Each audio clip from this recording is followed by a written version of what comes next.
It was a troubled sleep, so I rose before dawn. A cold Easter Sunday and the snow turning to muddy slush as I walked across Lincoln's Inn yard to my chambers. Help!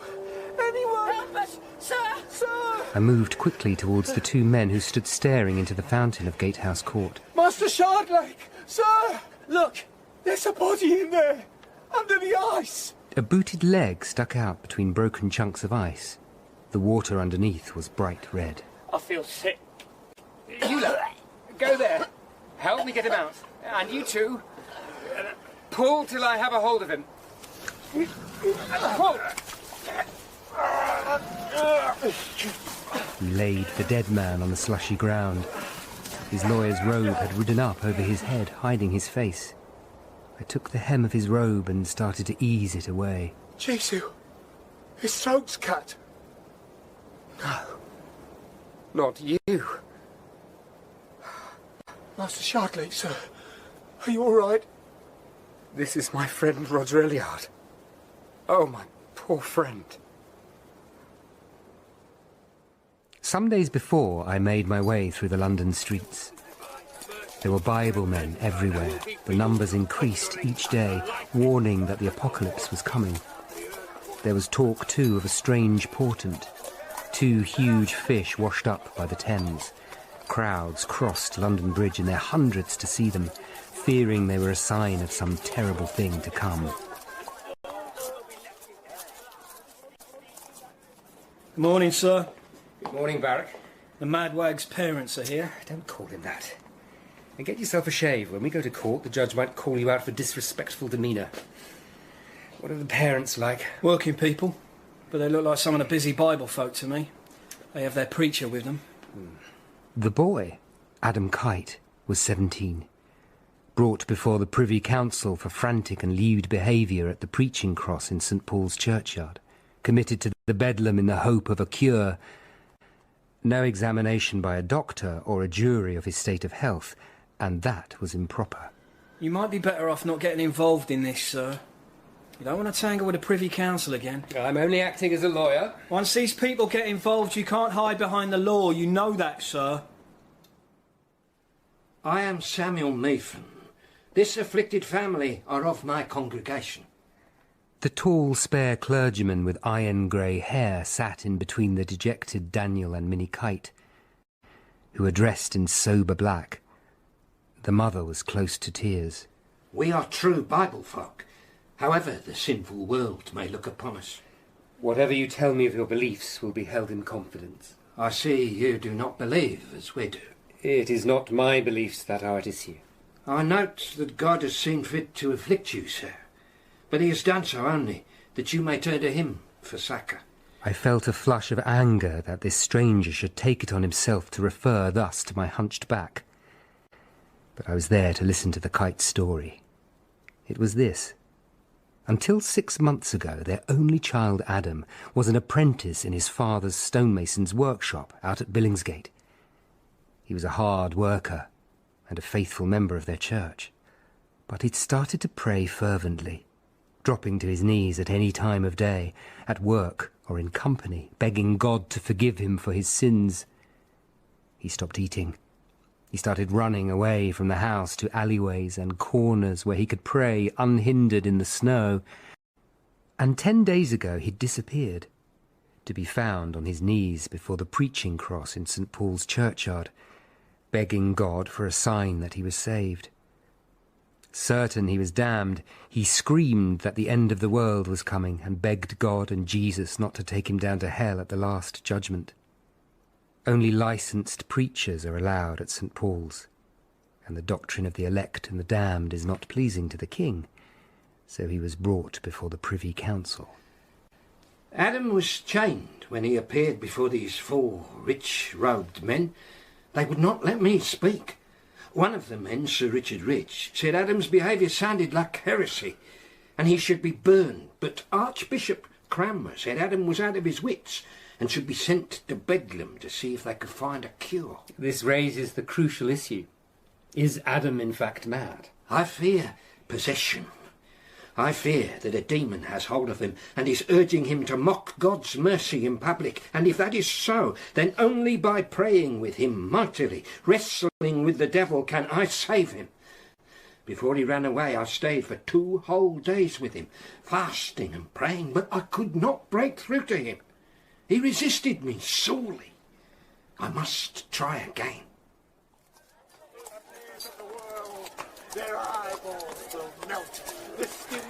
I passed more than one preacher as I rode in the bitter cold towards the Bedlam. These days I stayed away from church and confessions. One of my sins was a long-growing doubt whether God existed at all. Whoa, whoa. Still now, Genesis. Good horse. I removed my cap as a rich man's funeral train passed in front of me near Bishopsgate. Black horses, black carriages, and poor men dressed in black following behind. I guessed this must be the funeral of Lord Latimer, whose wife the king apparently coveted. A large carriage passed and a woman looked out, her striking face framed by a jet-black hood. The carriage rumbled past and Lady Catherine Parr disappeared from view.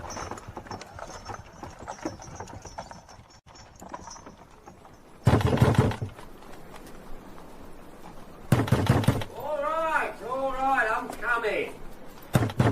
I'm coming! Open up, sir.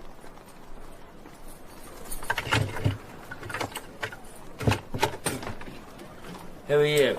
I am Master Shardlake, the kite's lawyer. I've been appointed by the Court of Requests. A poor man's lawyer, for all your fancy rig. A lawyer who can apply to the court to have your fees waived. I would see Adam Kite, please. The surly keeper Shorms led me along whitewashed corridors, lined with cells. There was a bad smell of ordure. He's in here. I would like a word afterwards, Master Shorms. Father, I have sinned against the light, your light that shines in all darkness. Tell me I am saved, please. Listen, I repent. Please tell me I am saved. Let me feel your grace, please. Please, I repent. A boy with filthy black hair, reduced to skin and bone, knelt, chained in the corner of the stinking, freezing room, his face to the wall. Please listen in Jesus' name. God, tell me I am saved. God, tell me I am saved by your grace alone. Adam, tell me I am saved. Can you hear me? Tell me I am saved by your grace. I am Master Shardlake, here to help you. I repent my sins. Please listen in Jesus' name. I repent. Tell I knew me nothing am of saved. madness, Tell me I am saved. so I left him, I repent my sins. thinking I would get my physician friend Guy Moulton to come and see him.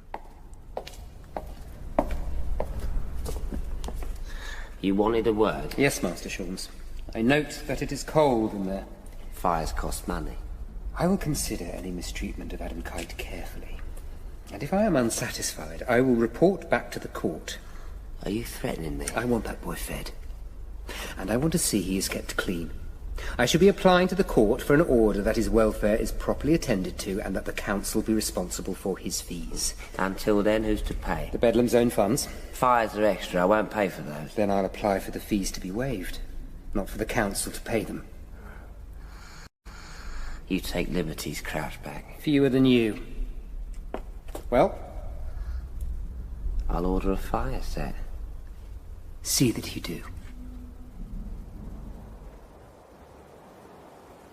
Sir! Sir! Then that dawn on Easter Sunday.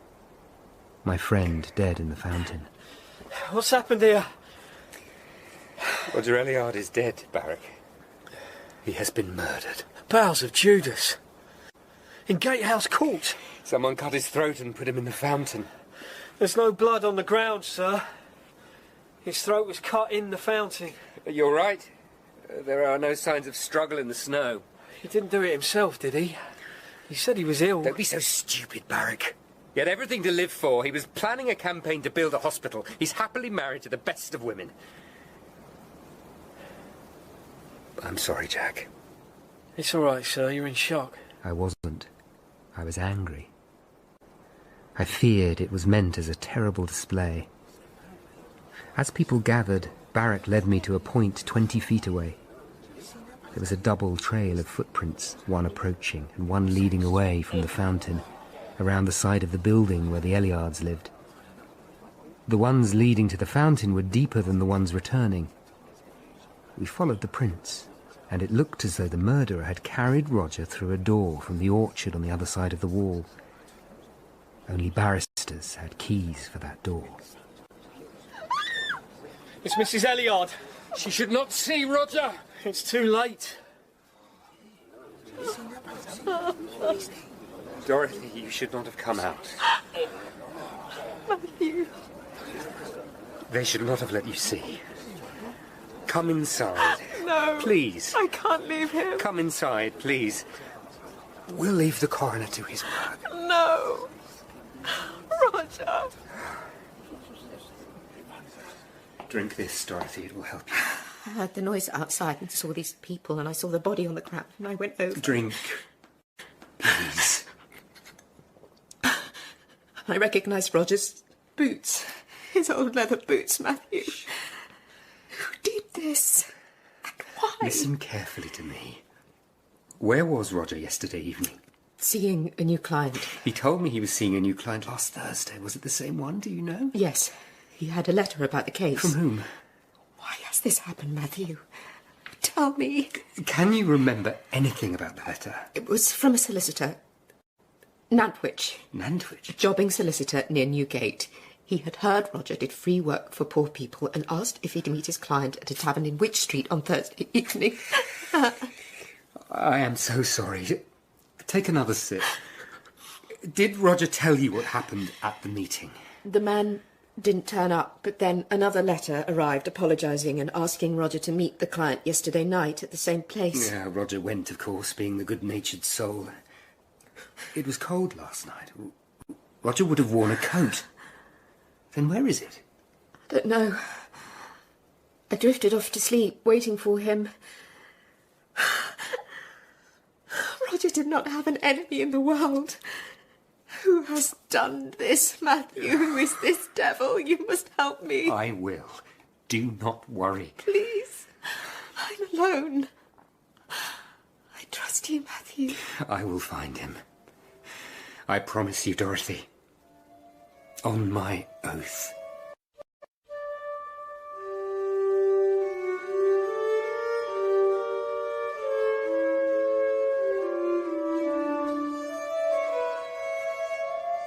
The Middlesex coroner, Archibald Brown, was a sour man. One of the old, corrupt breed. You are Matthew Shardlake who found the body? Yes, sir. This is a strange one. 'Tis a fountain turned to blood, and the dead man looks calm. I shall have to visit the King's coroner before impanelling a jury. That will cause delay. It can't be helped. How long will it take? It depends if the King's coroner agrees to impanel a jury of lawyers. And it's Easter Sunday. I think it is important, sir, to investigate at once, before the trail goes cold. Do you indeed? I think the lawyers of the inn will want an inquest to be held as soon as possible. As one of their own is involved, sir. And if I may suggest something else? The manner of his death is so strange. Knocked unconscious and kept that way until he was put in the fountain. It might be good to have the body opened. I know Dr. Guy Moulton, who does that duty for the London coroner. His fees are low. That old moor. And who's to pay? I will, if need be. Very well. I'll fetch a cart for the body.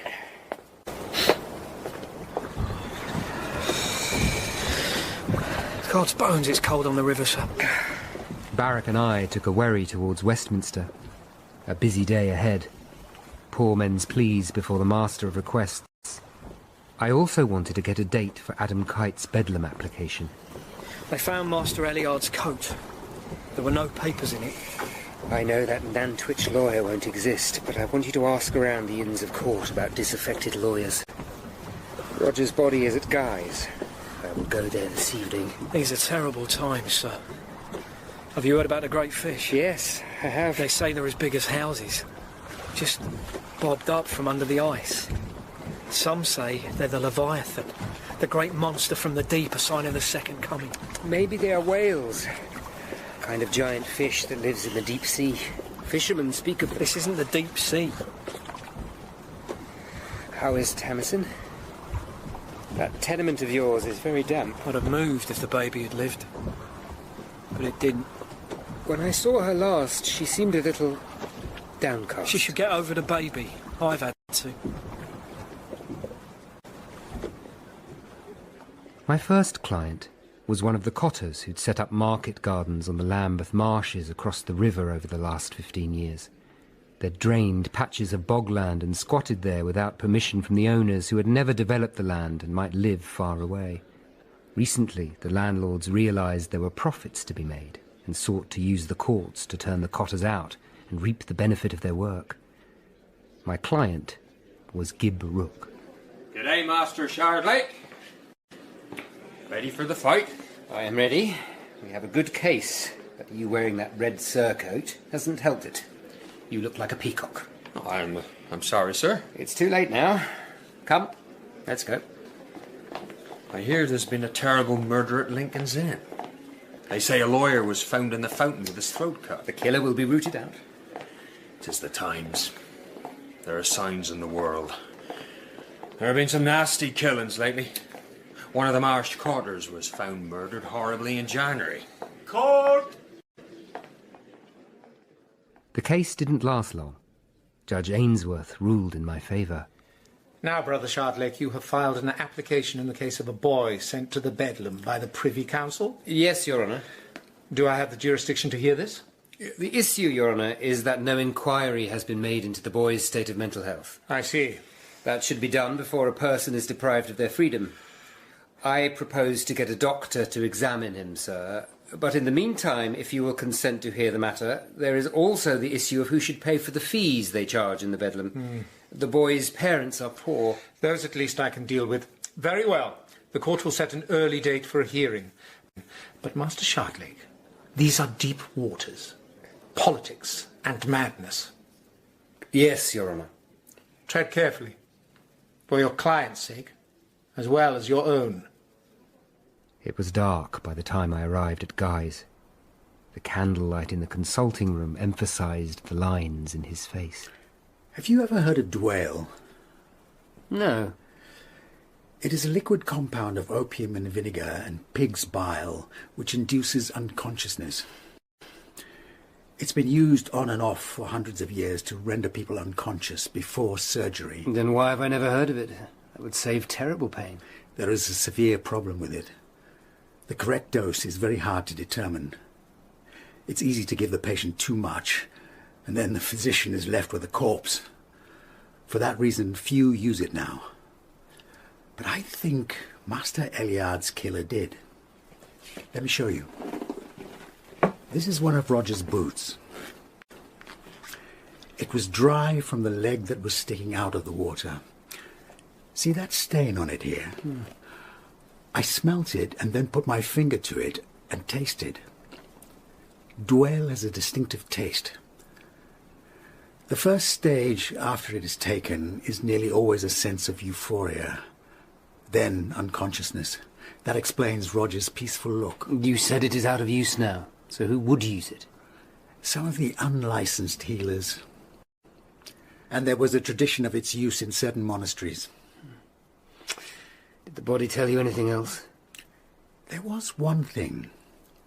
A lump on the back of Roger's head. I think he was knocked out, and when he came round, forced, somehow, to drink dwale. He passed out, and the killer brought him to Lincoln's Inn. Across the fields and through the orchard door. This brute must be very strong, but also an educated man. If he could fake a letter from a solicitor well enough to take Roger in. But why kill him that way? Guy gave his evidence before the inquest jury and the King's assistant coroner, Sir Gregory Harsnet.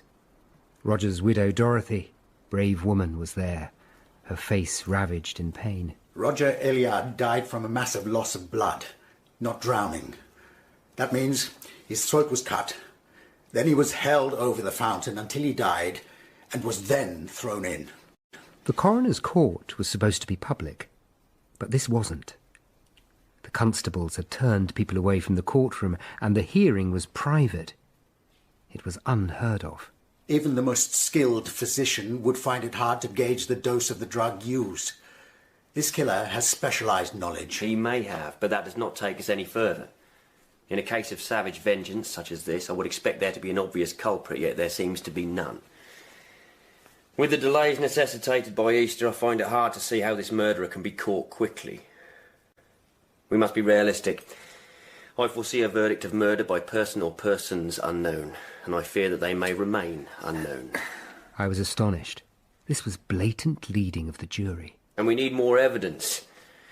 Therefore, I will not ask the jury to deliver a verdict now. The matter will be left open while I undertake an investigation myself. With the help of the jury, sir, as is normal. A coroner may investigate without a jury if he feels it appropriate, as I do here.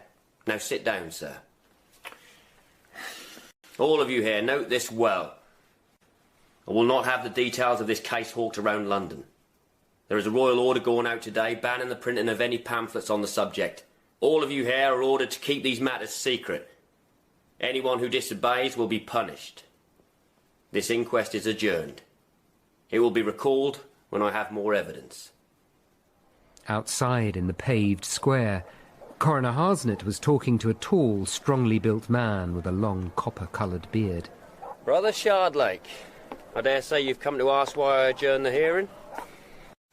It seems you do not want the killer discovered. You mistake us there, lawyer. There is nothing in this world we want more.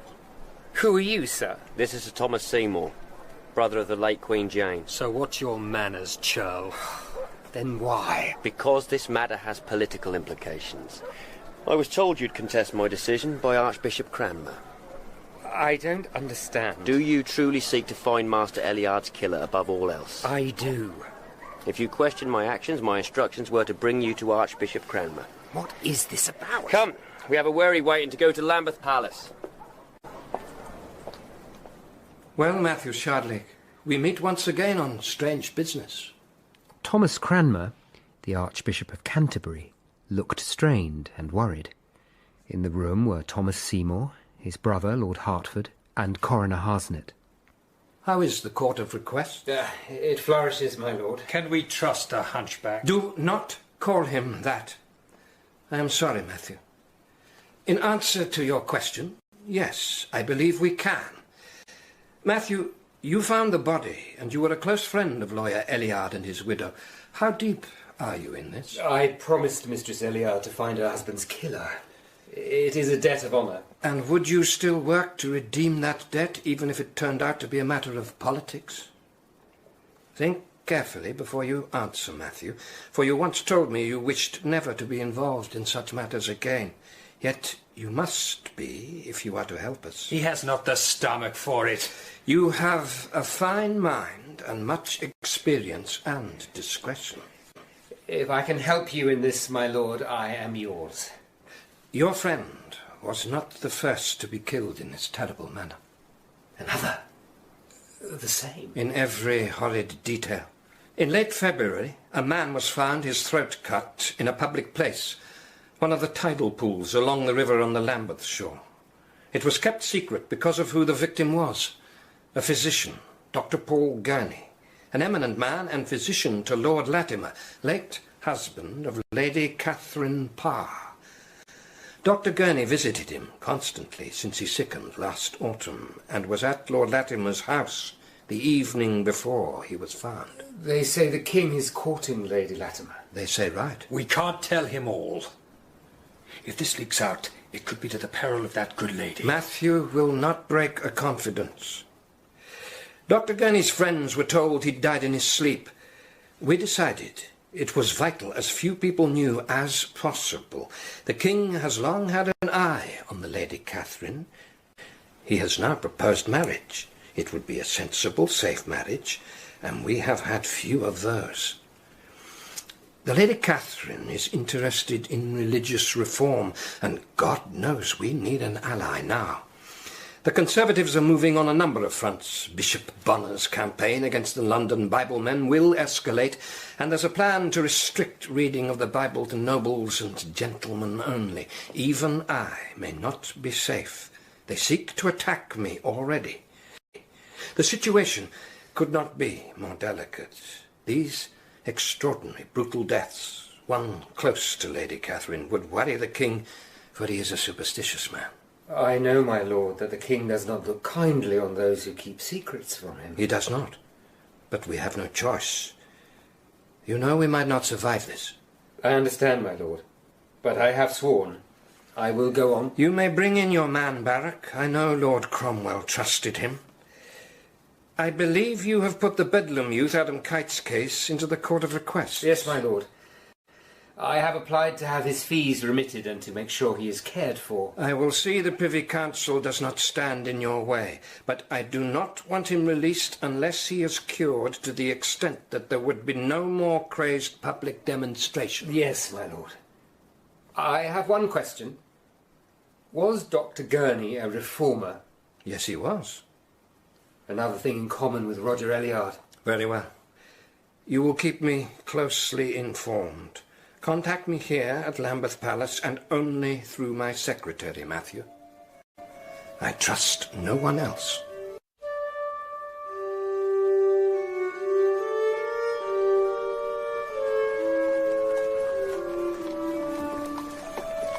So we have two murders, sir, both similar. It appears so. And the involvement of Sir Thomas Seymour. He's dangerous. And there's talk he's interested in Catherine Park. You don't need to be involved. You don't have to place yourself in danger. No, sir, I'll help. There's Coroner Harsnett. We crossed London Bridge and met Harsnett at the Southwark waterfront. He and I exchanged the lists we'd made of Roger Elliard's and Dr. Gurney's clients, patients and acquaintances, but no names matched. We walked along the south bank, and soon the houses gave way to wide marshes. High green reeds waving in the breeze among deep stagnant pools.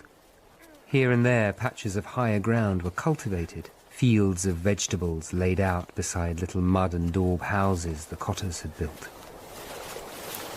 Archbishop Cranmer speaks highly of you, Master Shardlake. He said that but for a treacherous servant, you might have saved Lord Cromwell from falling 3 years ago.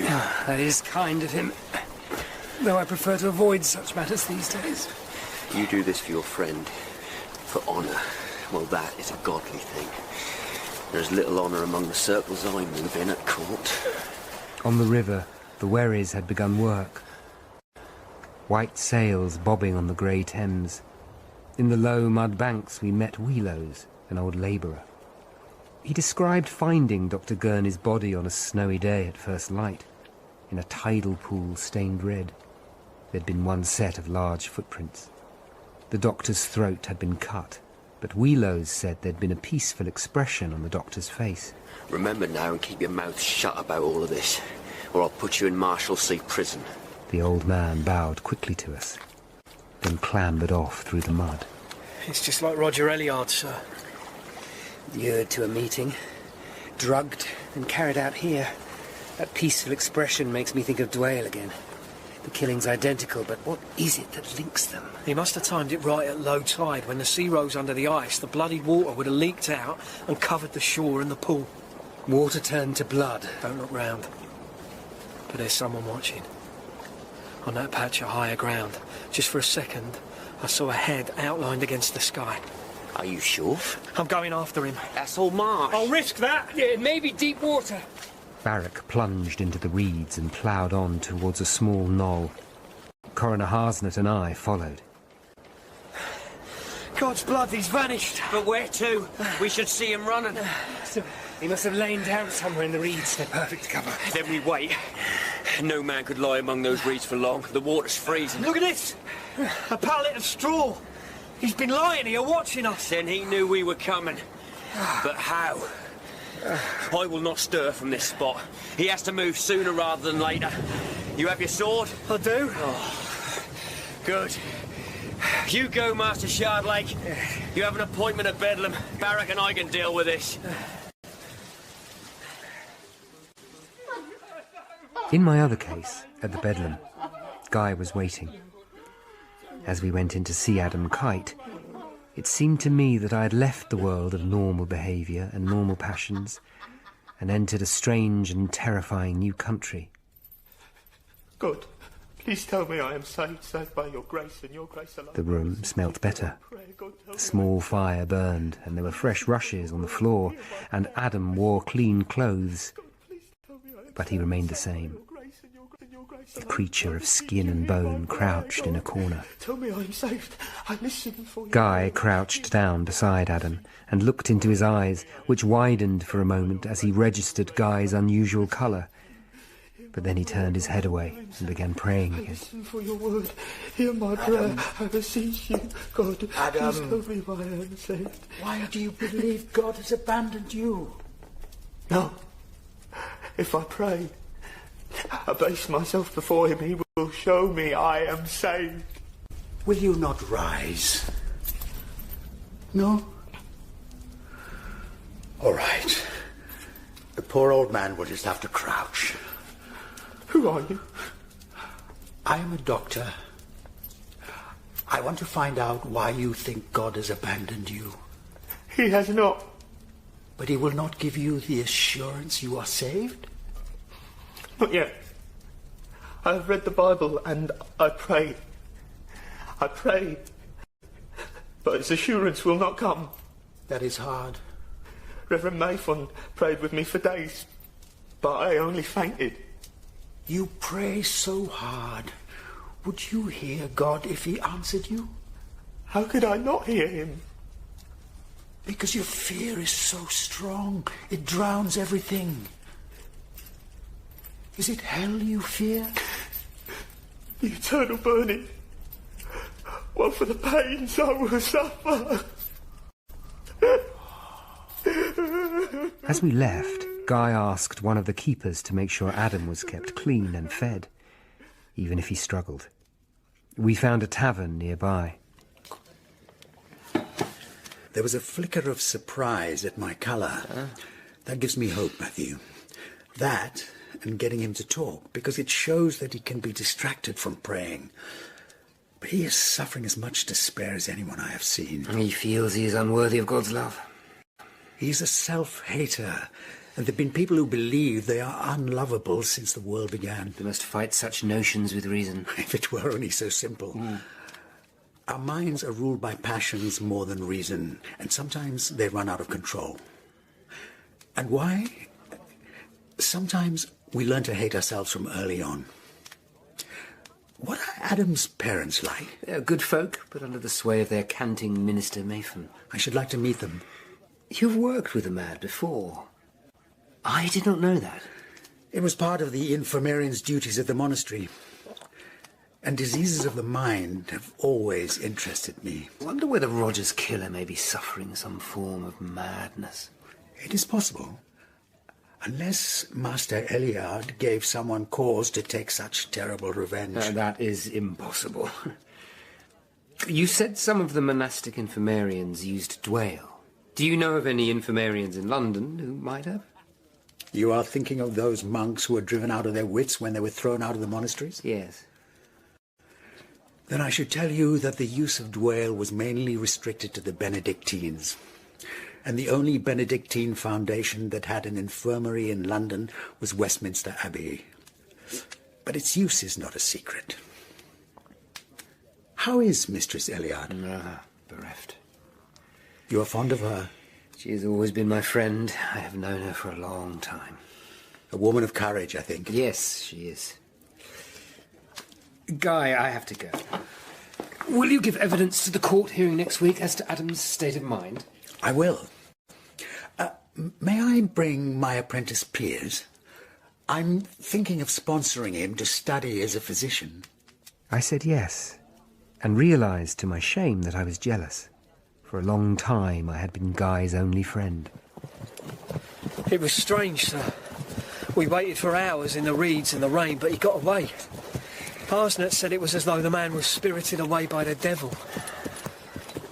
How far's this house? Gib Rook, the cotter, had agreed to meet and tell us about the killing of his neighbour in Lambeth in January. On the far side of Southwark village, we rode along a path past a church which stood on the edge of the marshes. We followed a wide, twisting track through the reed beds, which eventually led us to the cotter's dwellings. Gib Rook was working in his vegetable patch. He took us into his mud and daub cottage. The murdered man was Wilf Tupholme. They're after her that he lived with. A bankside whore, Welsh Elizabeth. Are they sure she did it? Well, they issued a warrant against her. They were living together, but always drinking and fighting. He turfed her out in December, then he was found dead a month later. What kind of man was he? Surly and bad-tempered. You'd only see him at market. A couple of years ago, he became a hot gospeler, telling everyone the end time was nigh. Plagues and earthquakes and Jesus coming to judge us all. Can you tell me how he died? He was found on the floor of his cottage, tied up and gagged. Someone had cut it badly all over. His thigh had a great sore on it, all black and crawling with maggots. I would like to see his cottage. I have seen it, and I don't want to see it again. But I can fetch you a key.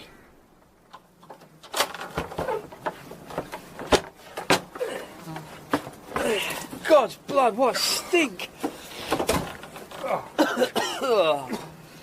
The maggots in his leg must have hatched. There's enough filth in here for them to feed on. Gibb described a great sore. I know that phrase. These filthy rushes. Yeah. Oh, Jesu, the chamber pot's full.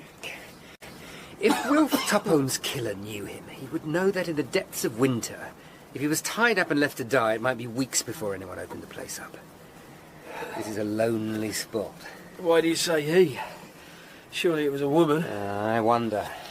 He was overpowered, perhaps knocked out, and then all this horror done to him. A drunken whore would be more likely to knock him on the head. She wanted to ensure a slow death. And if it wasn't her?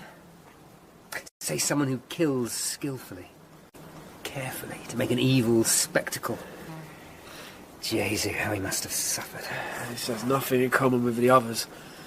He's so filthy, all these rags on the floor. What's that there? This. It's a pilgrim badge. From St. Edward the Confessor's shrine at Westminster. That's an odd thing for a hot gospeller to have. Maybe one of the constables dropped it when they cleared the body out. Unlikely. People don't wear pilgrim badges these days, in case they're taken for papists. But someone dropped it here. Poor troll. I wonder if he repented of his fornication as he lay watching the maggots eat his leg. Why did you say that? It just came into my head, I don't know. Repent of his fornication. Come. But we must go. Where to? Church. What do we want in here? The Lectern Bible, I fear. Why? Be quiet a moment. Don't distract me. Got it. What is it? The part of the Book of Revelation where St. John is shown the 7 angels who pour the 7 vials of wrath upon the earth. It's what you said. And I gave her space to repent of her fornication, and she repented not. And here, the angels pour out their vials of wrath. Listen. And the first went and poured out his vial upon the earth. And there fell a noisome and grievous sore upon the men which had the mark of the beast. Tupholme's great sore. And he was a believer who had lapsed into fornication. Many would say that meant he had the mark of the beast on him. That's just making what happened to Tupholme fit in here. But listen to this. And the second angel poured out his vial upon the sea, and it turned, as it were, into the blood of a dead man. If Tupholme was the first to die, Gurney was the second. He died in salt water. A tidal pool turned to blood. And the third? And the third angel shed out his vial upon the rivers and fountains of waters, and they turned to blood. Poor Roger died in a fountain turned to blood. This is blasphemy. Someone killing people in accordance with this prophecy. It means 4 more murders. What happens next? And power was given unto him to burn men with the heat of fire. This is not to do with Catherine Parr. It is not politics. It is mad, debased religion. Where does this prophecy end? It's the Book of Revelation. It ends with the destruction of the world.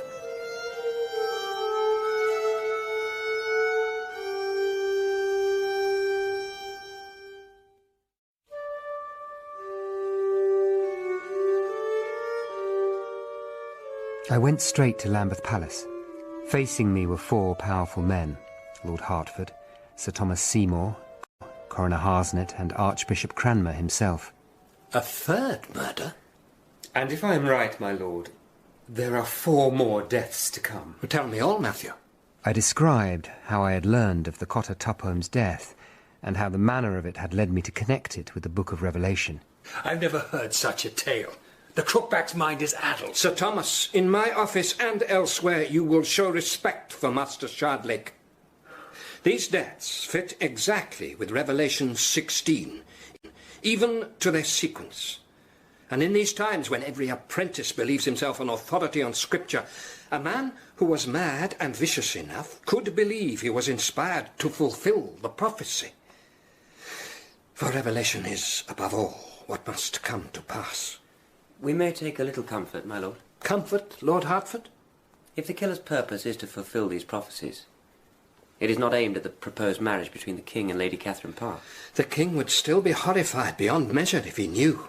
I think he too might see the killer inspired by the devil and run away from any possible involvement with the Lady Catherine. He is so superstitious. My lord, we must find out if this Tupholme had any connection with Roger Elliard and Dr. Gurney. He was a cotter, a nobody, and the others were gentlemen. Tupholme and Roger had both held radical reformist views, though in different ways both had abandoned them.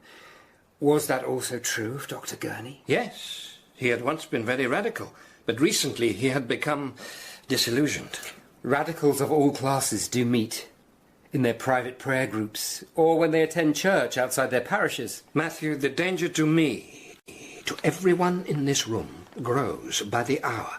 Some of my staff are still being questioned for heresy, though they will find nothing, for they are not heretics. This is a gift to Bishop Bonner's cause. Someone murdering backsliding radicals in London. I found one clue at the scene of Tupholme's murder. A pilgrim badge from Westminster Abbey. And there may be another connection to the old religion. Dwale was used to subdue at least 2 of the victims. According to my friend Dr. Moulton, the only certain place Dwale has been used in recent years is in the infirmaries of Benedictine monasteries. My lord, I would like to search among the Council of Augmentation's records to see what became of London's Benedictine infirmarians. Do it, Matthew. And Coroner Harsnet, I want you to find out whether the Cotter had any links with the first 2 victims. There is one more thing, my lord. I would like to take Dr. Moulton into my confidence. I believe he could assist us. You may tell him. But for everyone in this room, remember, no word of this must come near the King. I sent Barrack to the Court of Augmentation's office, and I rode to Guy's. I had the uneasy feeling that I was being followed. I turned quickly in the saddle, but could see no one in the narrow street. You think the killer is a Benedictine infirmarian because of this pilgrim badge and the Dwale? I think it is possible. The other day you and I spoke of madness. Coroner Harsnet thinks the killer is possessed, believes that someone who is mad could not organise these murders so carefully. What do you think? Possession is an easy cry to raise against the inexplicable. There is obsession, a type of madness. It can take many forms. Love is the commonest, and if a life can be dominated by fierce, twisted love, it may equally be ruled by fierce, twisted hate. Before I was born, there was a case in France that curdled the blood. The Marshal Gilles de Rais, a knight and landowner who abducted and murdered children in the most terrible and cruel manner. At his trial, he said he committed his crimes purely because they pleased him. Dear God. I think there have been more monsters like this creature than we know. Someone brutally killing people for no reason. But most killers who are caught are impulsive and stupid. Whereas this one plans. Obsessive as a lover. Careful, meticulous and patient. He puts his whole self into his terrible work. The expression perhaps of a limitless rage. As Guy spoke, I saw the door behind him was open, just a crack. Something glinted there, another eye staring back at me. Guy turned, jumped up and threw open the door. His apprentice Piers stood there, a large bowl in his hands. What are you doing? Were you listening to our talk? I am sorry, Master. I heard you talking and was uncertain whether to knock. Is this how you repay me? You must learn to curb your curiosity. The keeping of confidences is part of our trade. I am sorry, Master. I will go. Wait there. Your master and I were discussing a matter of state. If you breathe one word of what you hear outside these walls, you will go to the tower. And it will be me that sends you there. Now you may leave. I will make sure he keeps quiet. In the gathering gloom, I rode back to my chambers. Guy's story of Marshal Gilles de Rais made me uneasy. I was tethering Genesis in the dusk. Sir, help me! Tamsin? Oh, God, please! Jesus, who has done this to you? I came to find Jack. Her face was puffy and swollen, one eye nearly shut, and her dress torn.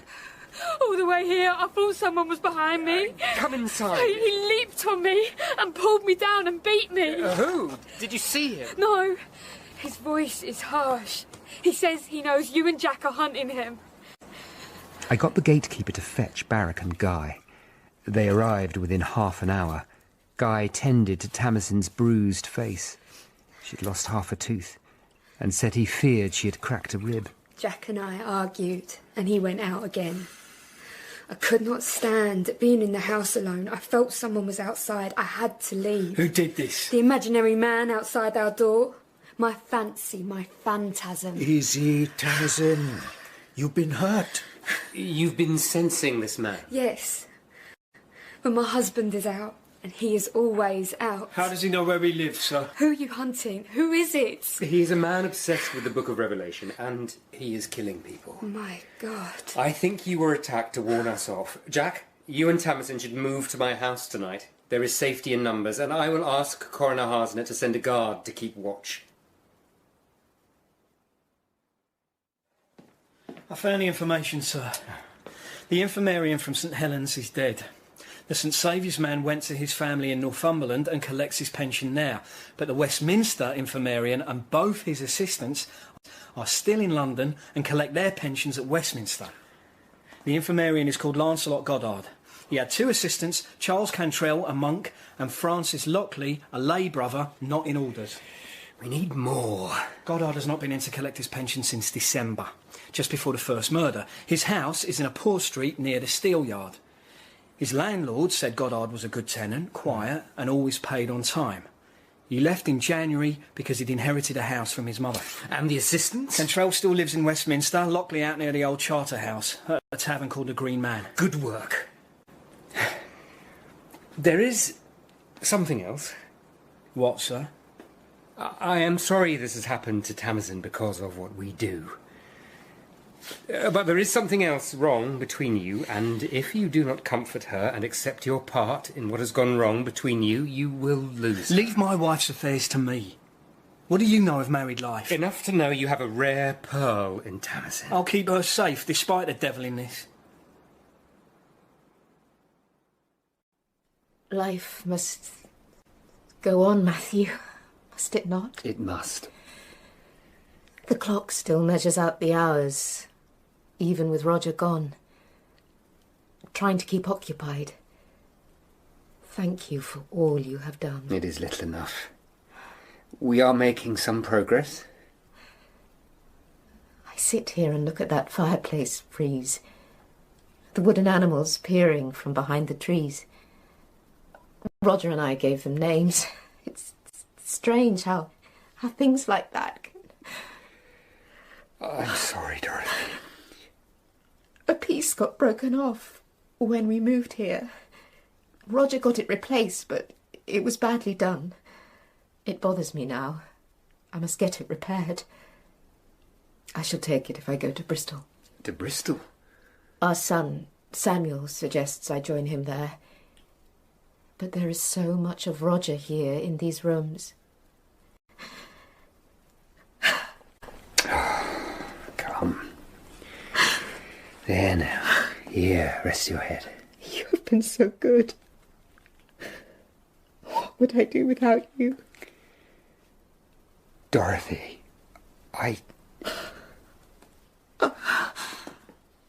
I'm not myself. I am suddenly tired. Would you mind if I went to bed now? Of course not. Good night, Matthew. What can I do to aid Archbishop Cranmer? Barrack had to wait outside while Coroner Harsnett and I spoke to Dean Benson, the last abbot of the Westminster Monastery, a monk who went over to Cromwell and had been put in the abbot's place to hasten the dissolution. Coroner Harsnett and I told him of the murders and the prophecies in Revelation. I do not think the man you seek can be a former monk. Most of the brethren accepted the dissolution quite happily. What of the infirmarian Lancelot Goddard? Did he use dwale? Used what? It renders people unconscious before surgery. I do not know. I left the infirmary to him. How well do you know Dr. Goddard? Not well. He was responsible for the infirmary with his helpers Cantrell and Lockley. He has disappeared from his lodgings. Have you any idea where he might have gone? I'm afraid not. What sort of man was Goddard to deal with? Correct. Self-contained. He had a disfigurement, a large mole on the side of his nose. Brother Lockley used to mock Goddard, imitate his cold, precise speech. And Brother Cantrell, Goddard trained him up, but he never seemed satisfied with him, I recall. These three men, how are they built? Were they strong? I think you can discount the assistants. Neither showed any great brains, and muscle still less. Cantrell lives in the precinct outside here. His father was a carpenter. I saw him some time ago in the street with his thick glasses and remember thinking he would have trouble carrying on his father's trade. You believe this man will commit 7 murders? Yes, sir. Then I pray you catch him soon. We collected Barrack and walked through the old monastic precinct. Demolition work continued loudly on the monks' former dormitory. We passed the abandoned garden and then entered the chapter house. It was one of the most extraordinary rooms I have ever seen. It was enormous, octagonal, and lit by huge stained glass windows. And beneath the windows were painted wall panels depicting scenes from Revelation.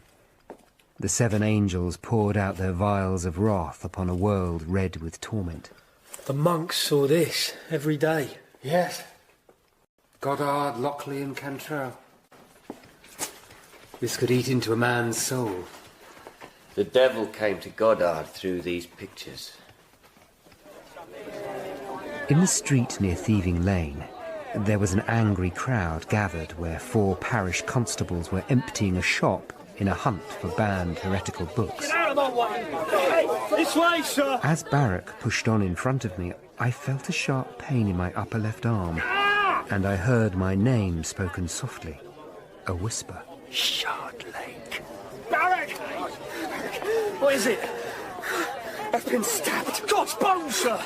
Help me.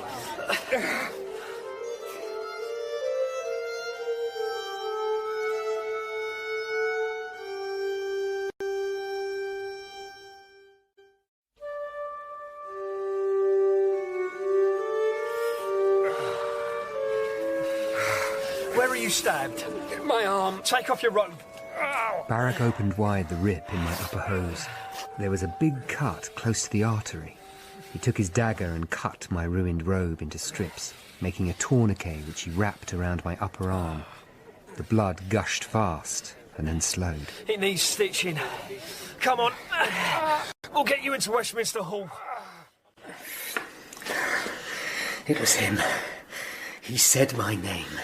Did you see him? No. The crowd was so thick. Hold your arm up. I'll get one of the clerks to fetch Guy. He went for Tamazin, and now he's gone for me. I feel faint. Sir. Sir! Matthew. Wake up. Matthew. Guy. Oh, where am I? You passed out. Half an hour ago. I have been tending to you. You have a deep gash 3 inches long below your shoulder. I've applied an unguent that hinders infection. Then we must stitch you up. It will be painful, I'm afraid. I am so tired, Guy. It's the shock. And you will continue to be as your body works to mend itself. Once you are stitched, we'll get you home. It is good to be in my own house. You know what you said, sir?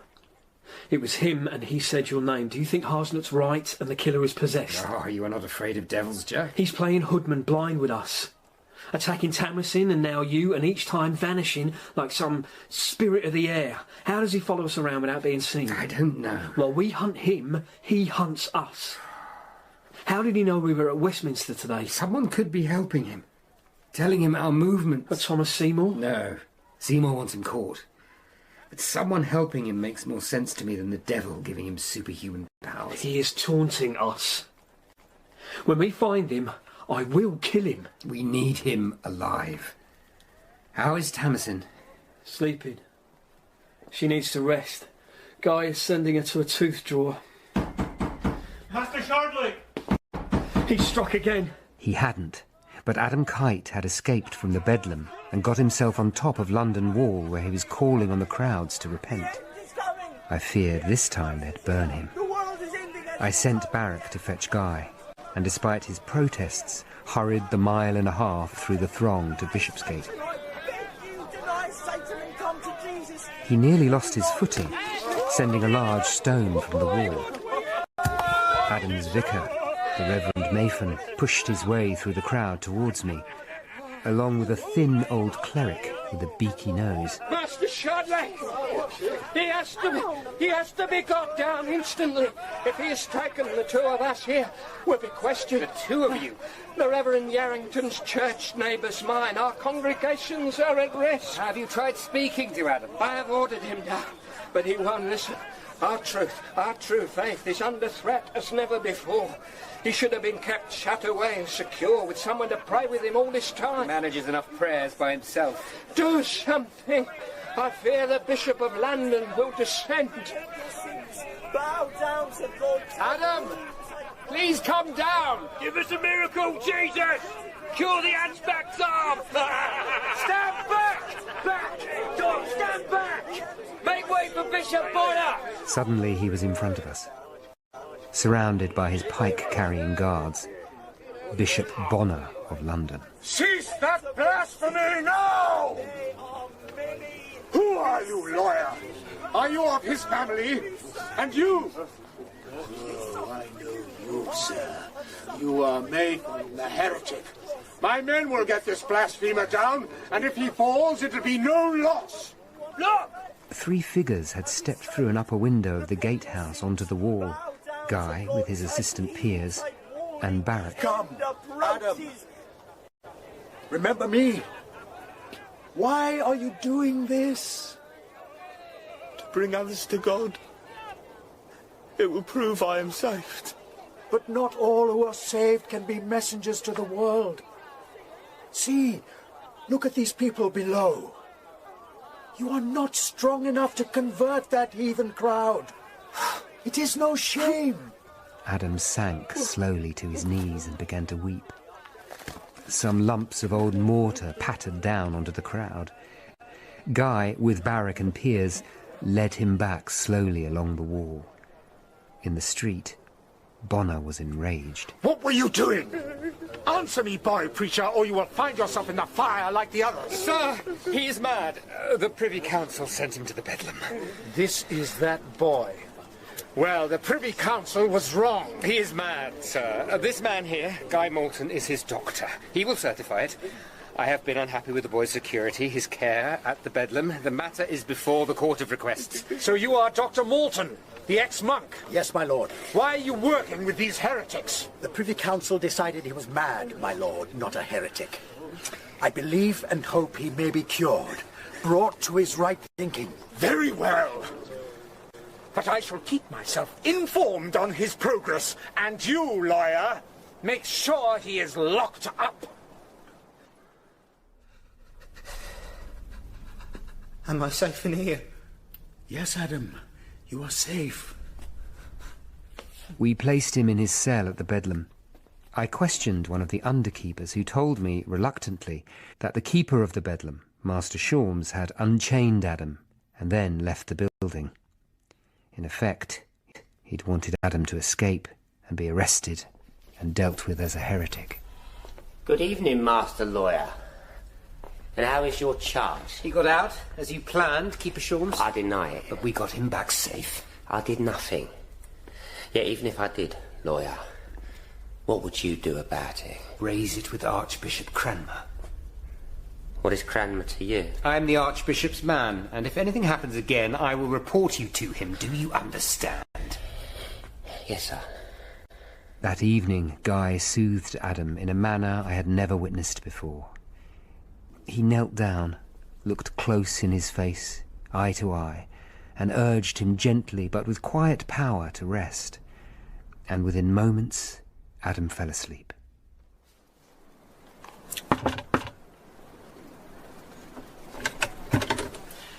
Yes? Are you Charles Cantrell? Aye.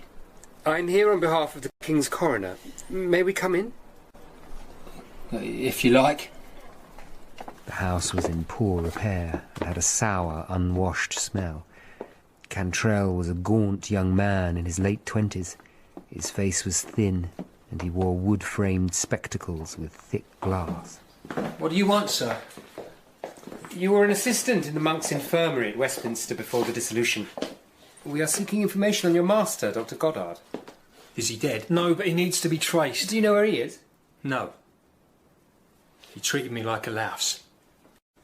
How came you to work for him in the infirmary? My father got me in. He did carpentry for the Abbey. He didn't want me working for him. Said I was clumsy. It was my eyes. I don't see too well. Goddard killed a patient. It wouldn't be the first time. What do you mean? Well, there were one or two he sent to their rest through bad treatment. You know this for sure? There was nothing I could do. The abbot wouldn't have listened to me, and you didn't cross Goddard. You were frightened of him? I said, you didn't cross him. Tell me what he did that killed his patients. I won't get into trouble. You will if you don't answer. Goddard used to do the operations himself. He was an impatient man. There was an old monk who fell down some stairs and smashed his arm badly. It had to come off. Goddard gave him a big dose of some stuff that sends you to sleep. The monk never woke up. This medicine, was it called Dwale? Yes, sir. Sorry, gentlemen, the inn's closed. You don't want a drink? Do you work here? I own it. Ethel Bunce, widow and licensee of the Green Man Tavern, at your service. We're looking for Francis Lockley. Why? Some private business. He's not in any trouble. Francis! You are Francis Lockley? We are looking for Brother Goddard, formerly of Westminster Abbey. That old turd. Lockley was a strong-looking little barrel of a man. He and Widow Bunce were clearly living in sin. He treated me like dirt, because my father was a pot man, as I am now. You worked with him in the lay infirmary? God's bones, what's that? Don't fear, it's not the devil up from hell. It's the old sewer built to drain the Charterhouse. It runs under the cellar. We have spoken to young Master Cantrell and with the Dean. What did they have to say? It's confidential. Have you any idea where Dr. Goddard is now? Well, I haven't seen him since the day we all left the Abbey. Nor wanted to. Why are you seeking him? We are investigating a death. Do you know anything about Dr. Goddard using a drug called Dwale? Well, I knew he used something to make his patients sleep. Is that all? He's hiding something. We both saw his hand clench when you mentioned Dwale. He might be protecting Goddard in some way. I might have forced it out of him. That's Coroner Harsnett's job. The earth is the Lord's, and the My friend Roger Elliard was laid to earth in a peaceful corner of Old St. Bride's churchyard.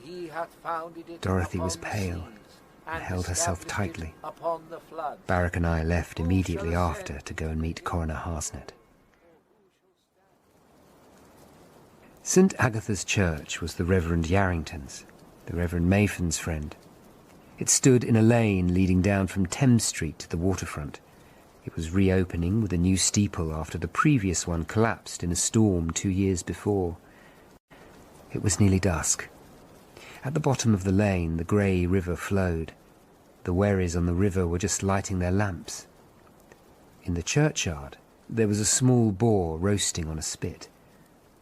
I told the coroner about our interviews with Cantrell and Lockley. I am convinced of two things.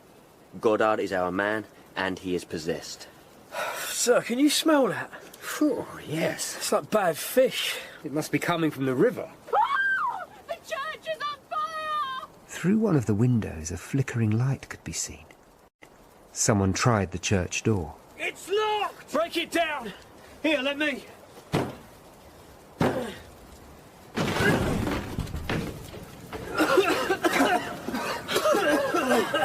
Oh, God, save me! In the intense heat, a man in a white clerical robe was chained to a stone pillar in the nave, and he was on fire, blazing like a human torch in the darkness. It was the Reverend Yarrington who burned there, gagged and bound. Men arrived and threw buckets of water over him. Eventually the flames ceased with a sizzle and a hiss. There was a thick liquid on the floor. I put my finger in it and sniffed it. Fish oil. That was the fuel. And the fourth angel poured out his vial upon the sun, and power was given unto him to burn men with heat of fire. The killer knew we'd be here. How does he know?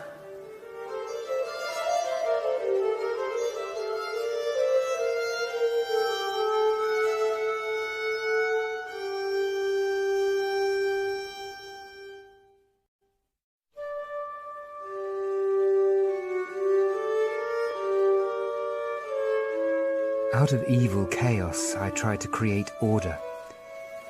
In Archbishop Cranmer's office, I began to write. They gathered round me. Coroner Harsnet, Sir Thomas Seymour, Lord Hertford, and Archbishop Cranmer himself. You have sworn Yarrington's congregation to silence, Coroner Harsnet? I have, my lord. Again, there will be no public inquest. Poor Yarrington. I pray that after his terrible sufferings, he is now in heaven. What do you have, Matthew? What has passed and what is to come. Vial 1, an infected sore. Tupon the Cotter, radical reformer turned sinner, January. May have been killed December.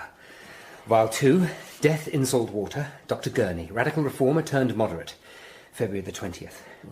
Vial 3, death in fresh water, Roger Elliard, lawyer, radical reformer turned moderate, March the 25th. Vial 4, death by fire, Reverend Yarrington, cleric, radical reformer, April the 3rd.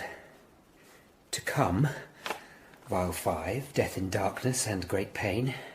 Vial 6, river dries up. Vial 7, great earthquake. He is speeding up. I think the killer did the same with Yarrington as he did with Dr. Gurney and Master Elliard. Drugged him with Dwale, and then murdered him, wickedly. It has to be Goddard. And Dean Benson and Lockley are hiding something about him. With your permission, my lord, I will bring them in and subject them to hard questioning. No, Coroner Harsnet. With the atmosphere as it is now, we cannot just pluck people off the streets of London. And we are not sure it is Goddard, my lord, not yet. Sir Thomas does not like Lady Catherine Parr being so close at Charterhouse to Lockley, who may be involved with these murders, but she doesn't fit the pattern of his victims. Matthew, the boy Adam Kite in the Bedlam you are acting for, Yarrington's neighbour, Reverend Mayfan, is his parish priest, is he not? He is, my lord. Make sure that the boy is kept safe, out of sight.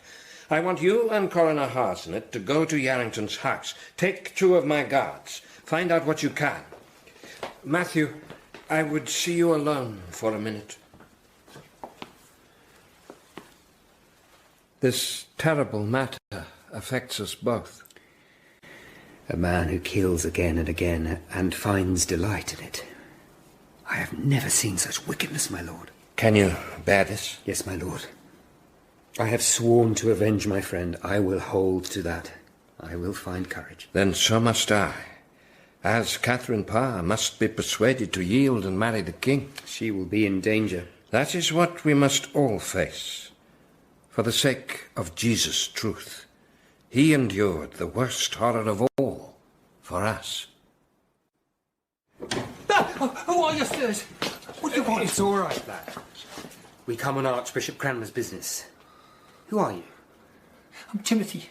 I'm the stable boy. I am Matthew Shardlake. This is Coroner Harsnet, and this is Jack Barrack. Give me your candle. We need to look over the house. There's nobody here. Just you. And the steward, Toby White. Barrack, find Toby White. Timothy, if your master had forbidden books, we do not care about that. No, but... Shh.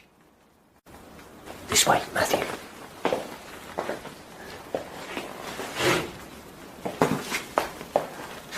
I heard someone. Across there. That door.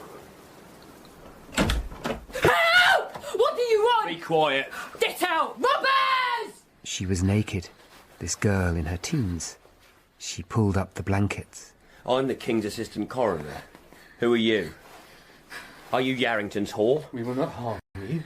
What is your name, girl? Abigail Day, sir. Are you the minister's woman? There is no point in lying to us. Yes, I am. You seduced a man of God. He did the seducing. Don't you bandy words with me.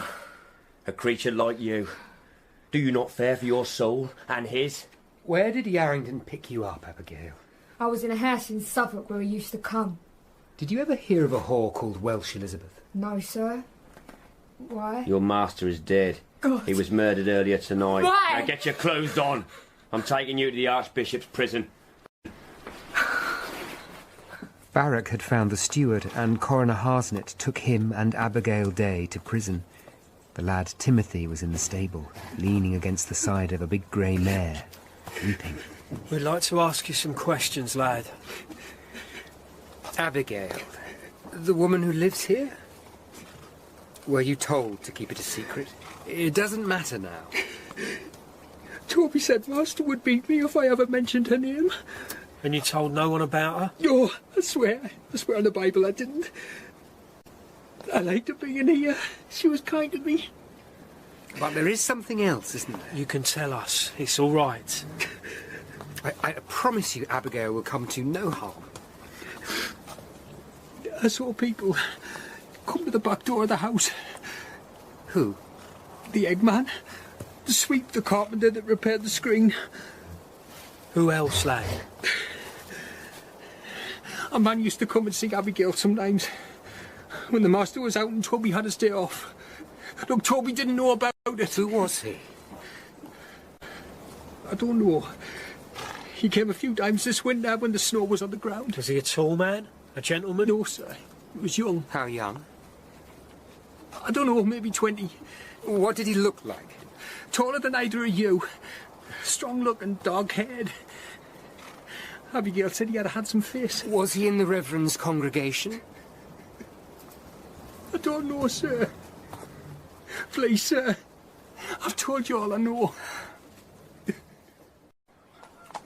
How's your wound, sir? It hurts, but I mend. Did Tamison see the tooth drawer? He tried to buy her teeth. She was furious. She could have been killed that night. And it happened because of our work.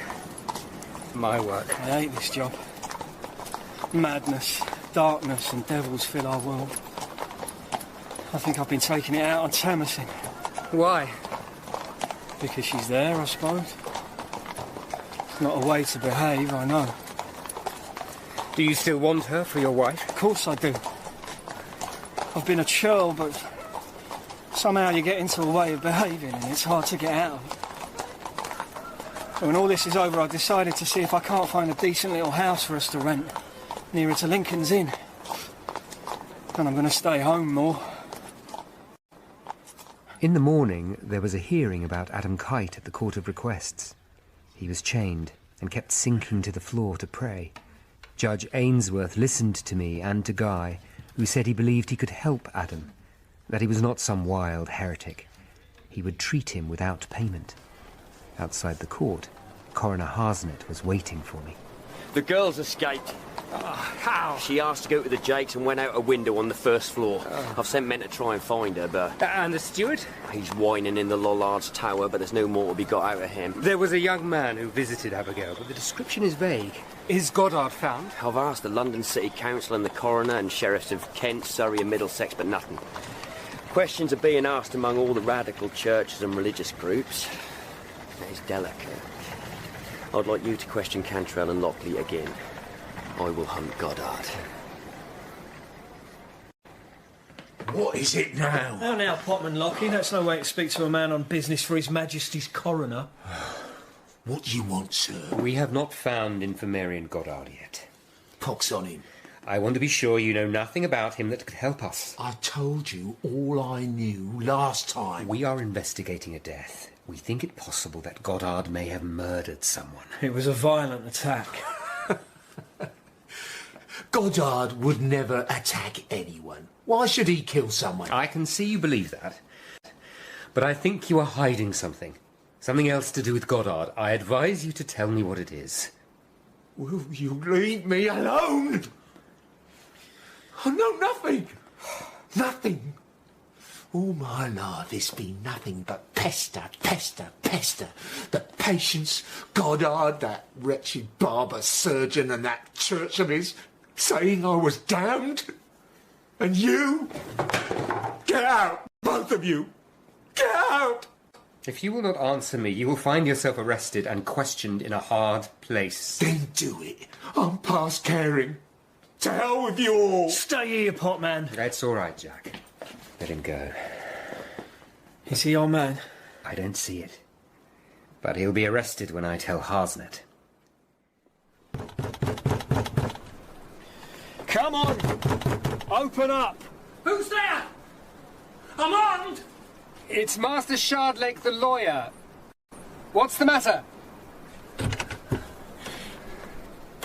Someone attacked me. Cantrell led us into his filthy bare parlour. 2 nights ago I couldn't sleep. I heard breaking glass downstairs. I always keep a piece of wood by the bed in case of burglars. I went down and there was a man. He just stood there. He said something and I hit out. I got him and he staggered and I hit him again. Then he was out of the window and stumbled away. What did he say to you? It was strange. He said, "It is your time now." Why would he say that? Was there anything you recognised about the man? Anything familiar about his voice? It was just a shape in the dark. I could not see anything unless it's close. Could it have been your old master, Infirmarian Goddard? Why would he come here and attack me? I haven't seen him in 3 years. What has he done, sir? Can I see that piece of wood? Thank you. There's some blood on it. You dealt him a couple of good blows. Black hairs, Jack, in the blood. Like Goddard's. Like Abigail's unknown visitor. You do not answer me, sir. Goddard may be deranged. Have you ever had anything to do with the radical religious reformers, the godly men? When I was a monk, my father became a reformist. When I left the abbey and came home, it was all, you got what you deserve. I let him drag me to some of those house meetings. But after he died, I stopped going. What happened to the group? The leader was arrested for radical preaching. The others fled, ran like rats. But what has this got to do with Goddard? I think you may be in need of protection, Master Cantrell. I will arrange for a guard to come to the house. No. I do not want anyone here telling me I live in filth. I will arrange it. If Goddard comes to me again, let him. I'll care little if I live or die. Is that a great sin?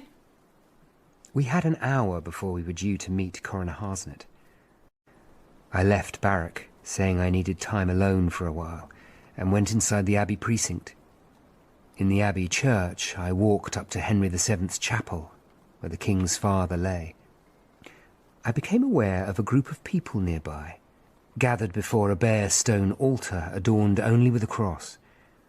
4 stout men in livery stood, distant from a woman, kneeling, her head bowed in prayer.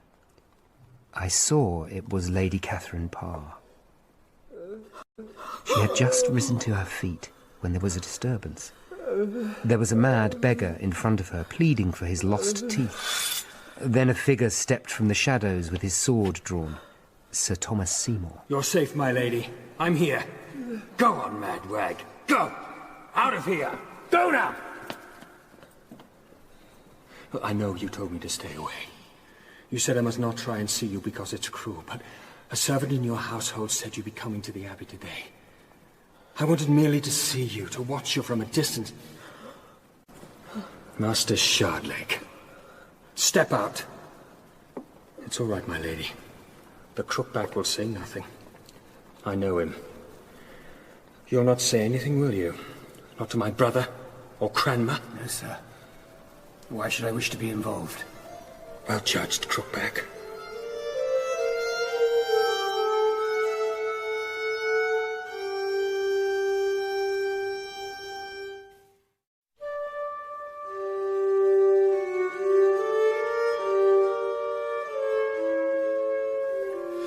I see by your expressions this matter is not resolved. Dean Benson sat at his desk, his plump face irritable.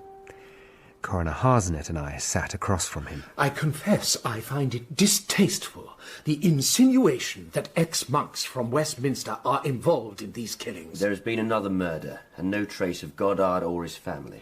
Is there any direct connection between Goddard and those killings? Beyond the suspected use of Dwale and the Pilgrim badge? That's little enough to go on. Maybe. But we need to find him. I have told you all I know. I have no idea where Goddard is. Master Shardlake has been talking to Francis Lockley. We believe he knows something about Goddard and is hiding it. I'm going to bring Lockley in for questioning. What is that to do with me? Be careful how you deal with me. I have the gratitude of the King himself for the way I brought Westminster Abbey to a peaceful surrender. We are hunting a killer. Someone who has brutally murdered 4 people and already tried to murder a 5th. And I tell you again, it has nothing to do with the Abbey. God's bones, man.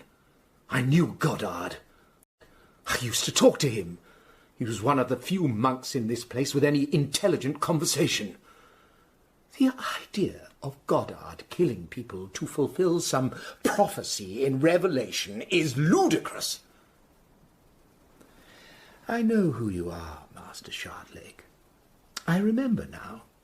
You are the lawyer the king mocked at York 2 years ago. He called you a bent spider. You are no man of God, sir. I am a realist. Do you know the king intends to be buried here? So be warned. He will be angry if you make a scandal. Now, good day. Do you believe him? I think he's hiding something. Perhaps he thinks himself safe because of his powerful contacts. The killer has the devil inside him. He seems invisible and untouchable. He failed with Cantrell. Would the devil have allowed that? I know you don't believe the killer is possessed. But how else can you explain someone doing such evil things for no possible personal gain? I think he has an insane compulsion to kill. He would not be the first.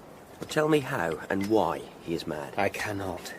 But there have been similar cases in the past. But they are just surely further examples of possession. Perhaps there will never be an explanation for men such as these. Surely possession is an explanation. I have watched you with interest this past week, Matthew. You are clever and a moral man. Thank you. But a moral man should surely not lack faith.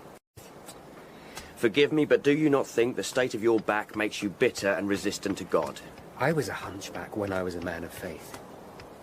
If I am a doubter now, it is because for 10 years I have seen men on both sides who talk of the glory of God, yet harry and persecute and kill their fellow men. By their fruits shall you know them. Is not that what the Bible says? The Bible says the end time is coming, Matthew. And I believe it. I see the signs. There is no time for half measures. Sansom, what's happened? Nothing. You've been crying. Is it Jack? He came back drunk an hour ago. Crashed into our room and gave me foul language when I asked him what was wrong. I will not stand for more of this. Then I will see him. I will not have him drunk in this house. Don't even start. I'll start where I like in my own house. I thought you were going to make things up with Tamsin. It's none of your business. It is my business if you upset her. You never used to get drunk like this. Why now? Well? I am sick of this business. Sick to the heart. He could strike again tonight and we have nothing but bits and pieces of information. I feel the same. But you have no right to take it out on Tamsin. I didn't. She doesn't know when to let me alone. You could have told her what ails you? What? Tell her the man that attacked her is still free? We know nothing and we're waiting for him to kill again? I hate being so powerless. You should sleep this off. And when you wake up, apologise to Tamsin or you will lose her. Maybe one of Harsnett's devils has entered me. Aye, from out of a bottle.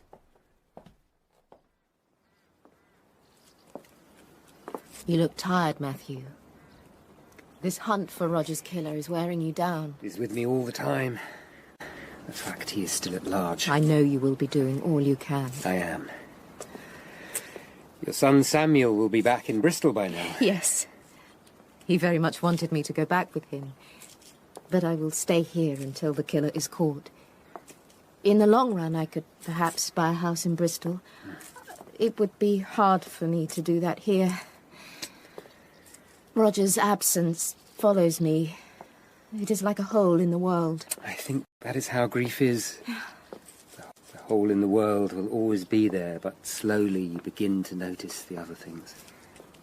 Matthew, I need to say, I am sorry it was me that set you on this hunt. I know now that officialdom is seeking this man, and I want you to leave the matter to them. I can see this dreadful thing is burning you up. No, I am bound tightly into the hunt now. He has killed again. No. You are right. The horror eats into me, but I have to see it through now. We will catch him. Oh, you have much courage, Matthew, to do this hateful work. Do you remember when we first met? 20 years ago. That business of Master Thorndy's paper. I cannot believe it is 20 years. It was you I came to see that day. When you met Roger for the first time.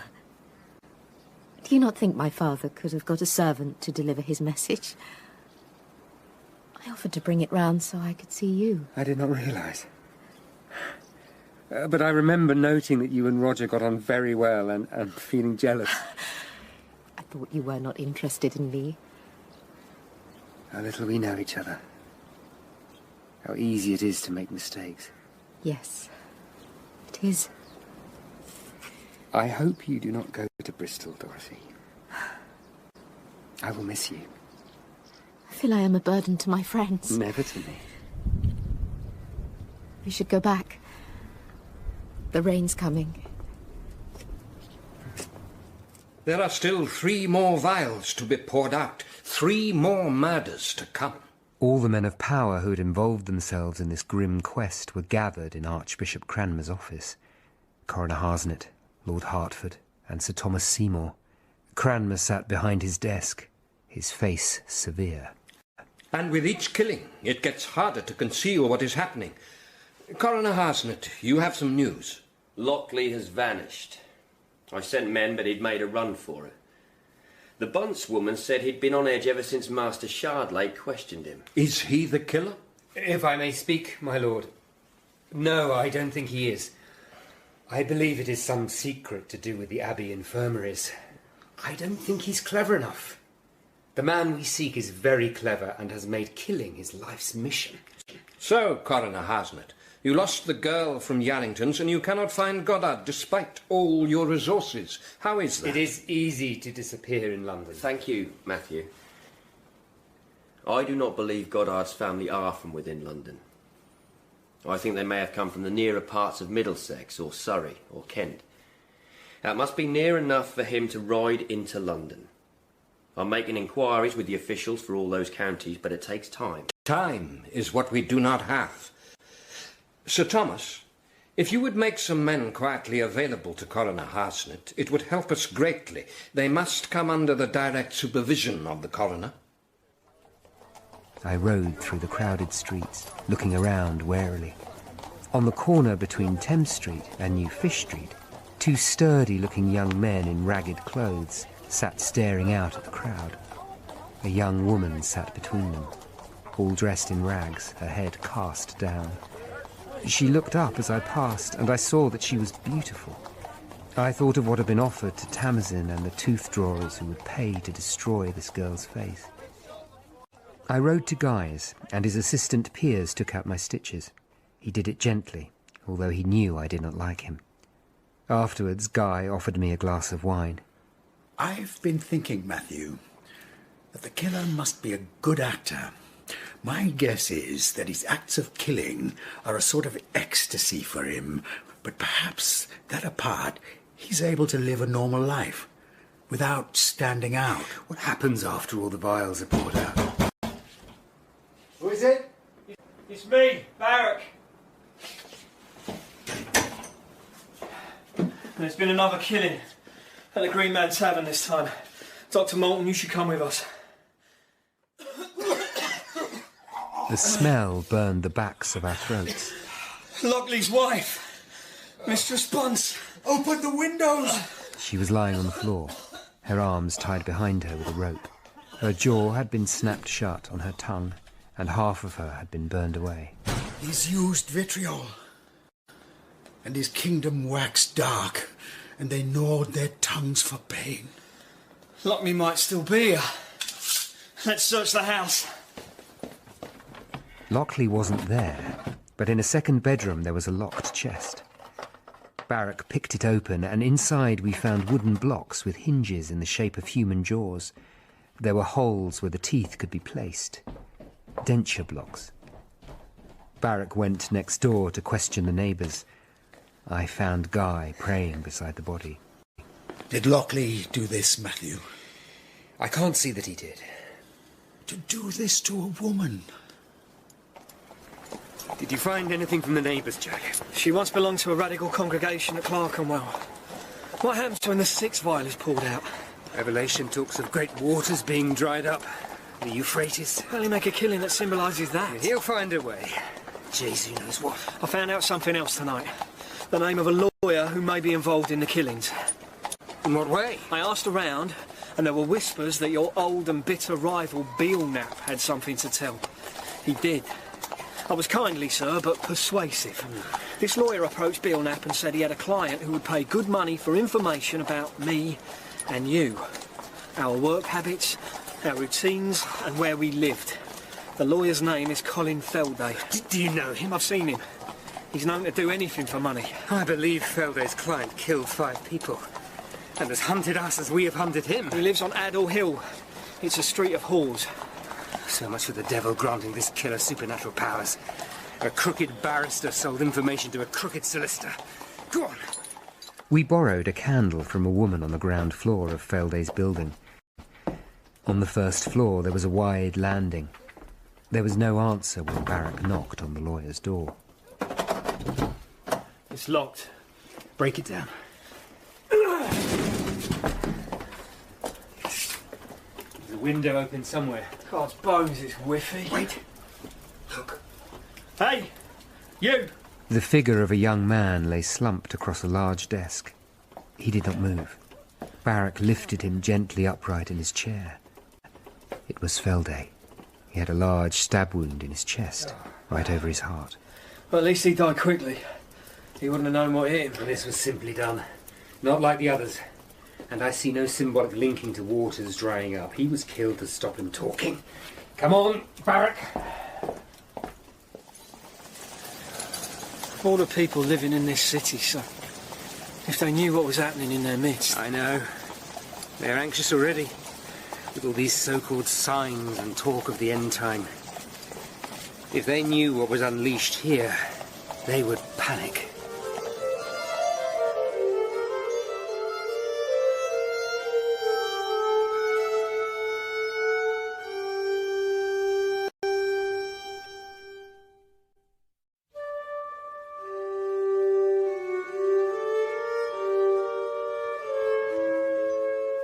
What in the name of heaven do you want with me now?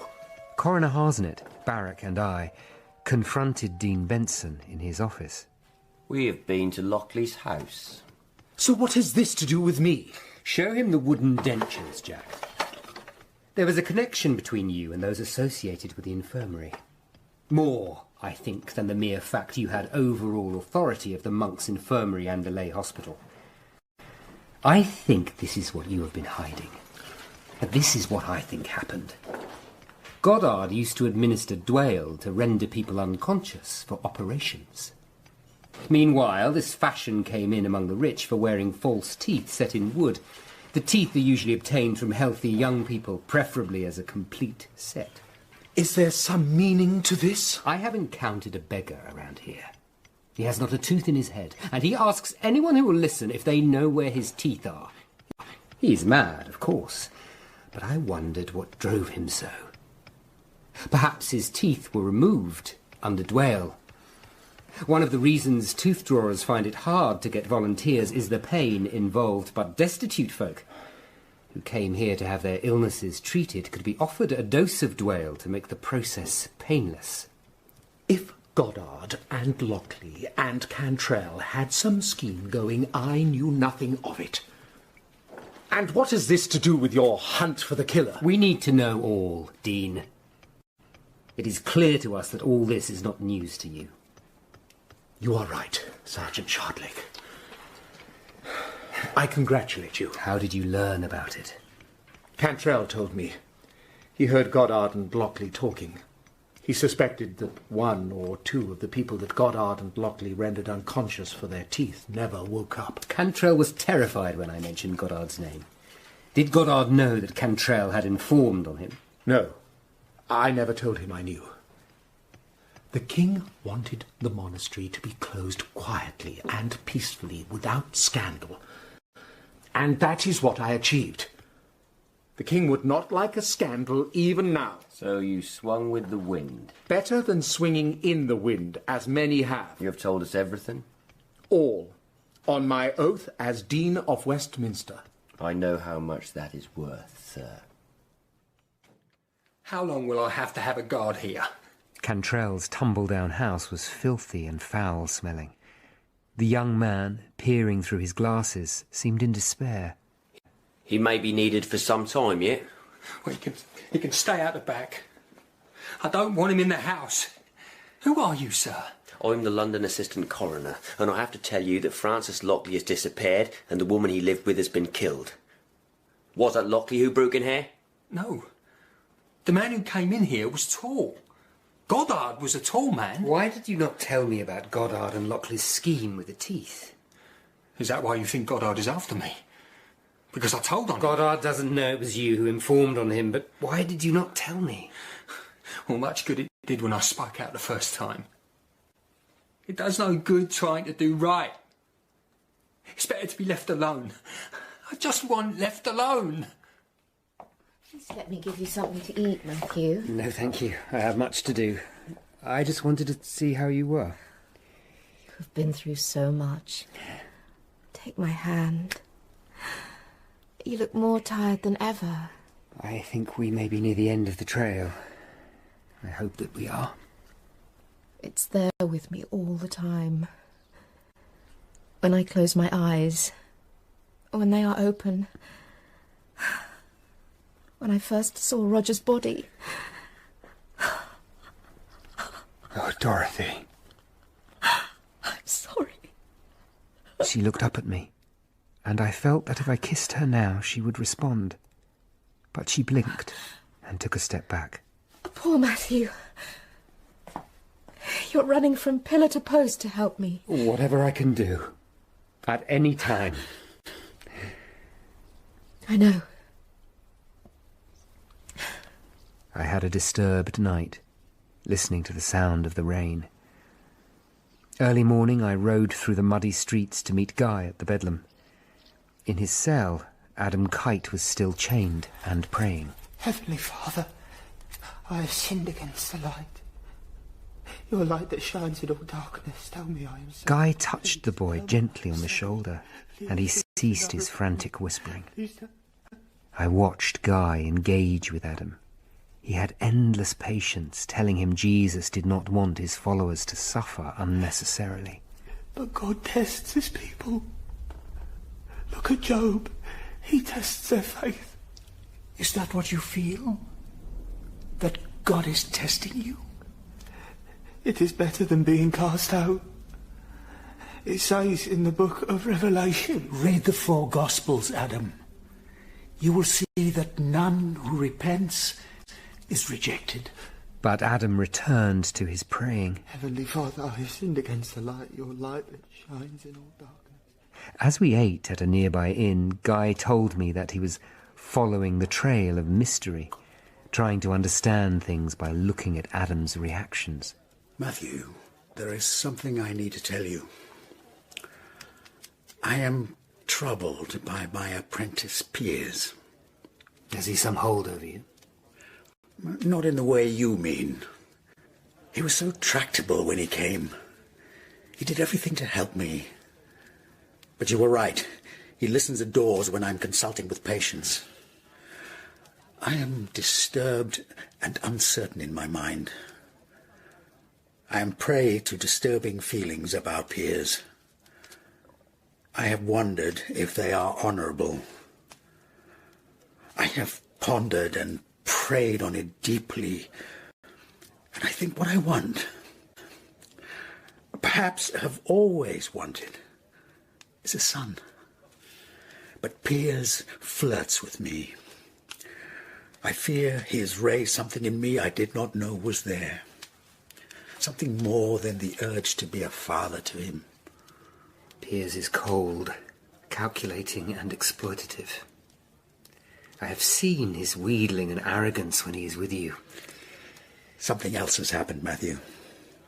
Money has gone missing. You must get rid of him. Cast him out? I that took him in? You took a viper to your bosom. I was summoned to Whitehall. Thomas Seymour and his brother Lord Hertford were there in Coroner Harsnett's office. Close the door, Matthew, and come over here. I do not want anyone overhearing us. No one is safe in Whitehall. The very walls have ears. His Grace, the Archbishop, was to meet us at Lambeth Palace, but he has other concerns today. Not more bad news. Courtiers were arrested. They may be let go, but Bishop Bonner is tightening the screw further on the London radicals. Early this morning, his men and the London constables arrested 8 men for possession of unlawful books, together with some printers and apprentices for acting unlawful plays. Archbishop Cranmer needs to find out whether any of those arrested have associations with him. Is there any danger of that? He thinks not, Sir Thomas. But if any of our investigation comes out, there will be danger. Have you learned nothing more of Goddard? I have been working day and night. But none of the radical groups know about him. There is no trace of him in London or the neighbouring counties. It is as though he vanished into the air. He will be found. I also have news. I have been appointed ambassador to the Regent of the Netherlands, because the King fears Lady Catherine may still have a mind to marry me. A king who is so fat he can hardly walk, and his legs riddled with ulcers that stink so much they'd stun a bull. Sir, your indiscretion... He cannot live many years longer. And then, if a queen sympathetic to reform were in place... Barrack and I found Piers at Guy's house. He was standing at a table crowded with flasks of liquid. Dr. Moulton has gone out, sir. We know. It's you we've come to see, young cock. We have some questions. Dr. Moulton's had some money go missing. Know anything about it? I have heard nothing. Surely if Dr. Moulton has had money missing, he should talk to me himself. Ah, but Master Shardlake is his attorney. Where is your room? Up the stairs. But you have no permission to... Stealing's a capital offence. Stand back or I'll use it. We'll just wait here while Master Shardlake has a look. Under his mattress, I found a small leather bag containing a collection of silver coins, more than £1, far more money than an apprentice was likely to have. I held up the bag in front of him. So, my pretty, you are a thief. I could say some things about that old blackamoor if I chose. He worships idols. He's a pederast. That's a lie. If I lose all, I will make sure he loses as well. Piers moved so quickly. He grabbed a flask of liquid from the table and flung the contents into Barrack's face. And he was gone, out the door and into the warren of streets. I couldn't sleep. Sir Thomas Seymour's careless jibes about the king told me how much this hunt mired me in court politics again. Powerful men, plotting and scheming. Sir? Come in, Barrack. Francis Lockley's been found. Alive? He's dead, sir. In the old Charter House. The rain poured down on us on our long ride to the Charter House. I was constantly blinking water out of my eyes. We drew up at the small gatehouse set in the long brick wall of the dissolved monastery. The watchman led us in, Sir Thomas Seymour, Coroner Harsnett, Barrack and me. We'll have to climb down the ladder to the sewer. He's fixed to the lock gate. With a lamp lighting the way, we climbed down to the bottom of the shaft. God's bones! Francis Lockley had been nailed, naked, to the lock gates like some terrible mockery of the crucifixion. We need to get out of here. The water's backing up behind the gates. If it bursts... Do you think there is any significance in the last two murders being round the Charter House because Lady Catherine Parr lives across that green? No. I think it is coincidence. Our killer's a man of great strength, sir. So we've got that body in there from outside. Yes, and he carried Roger's body across Lincoln's Inn Fields. Who's this? Dean Benson. What are you doing here, sir? I have ridden halfway across London looking for you, Coroner Harsnett. Your servant wouldn't tell me where you were at first. I'm covered in mud. A pox on the mud. Who are you and what do you want? I am the Dean of Westminster Abbey, William Benson, and who are you? Sir Thomas Seymour. Sir Thomas Seymour? What do you want, sir? This was pushed under the front door of my house. Give it to me. What does it say? Lancelot Goddard, Coinsworth Village by Totteridge, Hertfordshire. I did not think to make inquiries so far from London. I've been there. It's a couple of hours' ride away. You say this was pushed under your door. Did you write it yourself? Of course I didn't. The killer knew we had found the sixth victim. And now he gives us his address. He is surrendering? No. That would be to abandon his mission. Goddard may be a victim, not the killer. The killer may not be inviting us to this village to surrender. It could be to show us the seventh killing. The last. The great earthquake that will signal the end of the world. We should ride up to Totteridge now. Sir Thomas, can you get some men? I'm not sure we should do that. It is what he would expect. We could be riding into a trap. But if we can ride there in force, sir... The hunchback's right. This creature's got something waiting for us up there. I'll send a couple of my best men up to Totteridge. They can spy out the land, find out whether Goddard lives there, and make contact with the local magistrate. They can report back first thing. Coroner Harsnett, you must tell the Archbishop what has happened, and I will report to him personally as soon as I have news. We should storm the place. Barrack, let's see the lie of the land first. We can go to that village and force once we know. But we shall need the Archbishop's approval. What nightmare is next? How will he make the earth quake?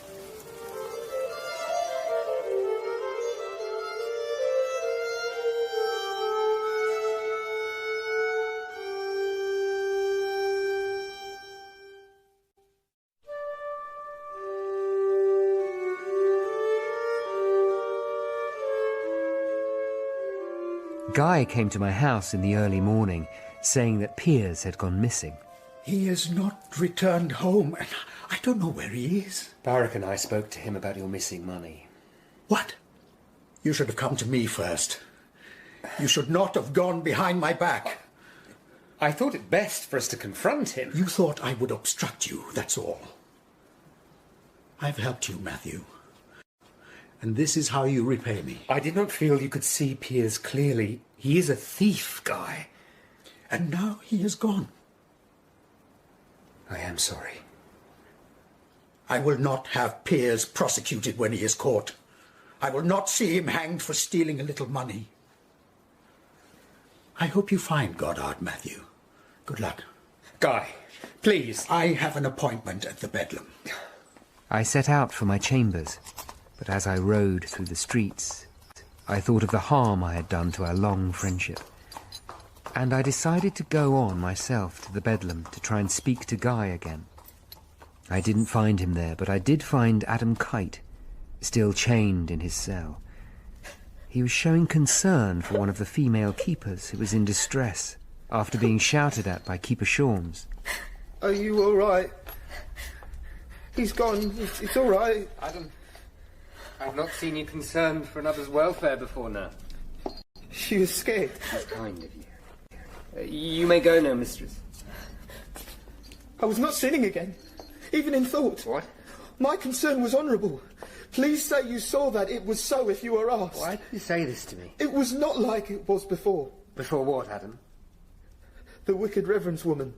The wicked reverend? Your vicar, Mathan? No, please God, please God. Yarrington, you mean Yarrington, who was a friend of your vicar, Mathan. Adam, does the name Abigail mean anything to you? Oh, God, forgive me, my sin is found out. You went to Reverend Yarrington's house once with a message from your own vicar, did you not? Yes, sir. Abigail saw you and invited you in. She felt the need for a young man, am I right? Jesus, my shield seemed powerless. She must have come from the devil. Oh, she was only a poor woman, Adam, helpless herself in the power of that hypocrite Yarrington. Has God abandoned me, sir? I am no theologian. But you have not abandoned him, Adam, only sought to reach him in the wrong way, perhaps.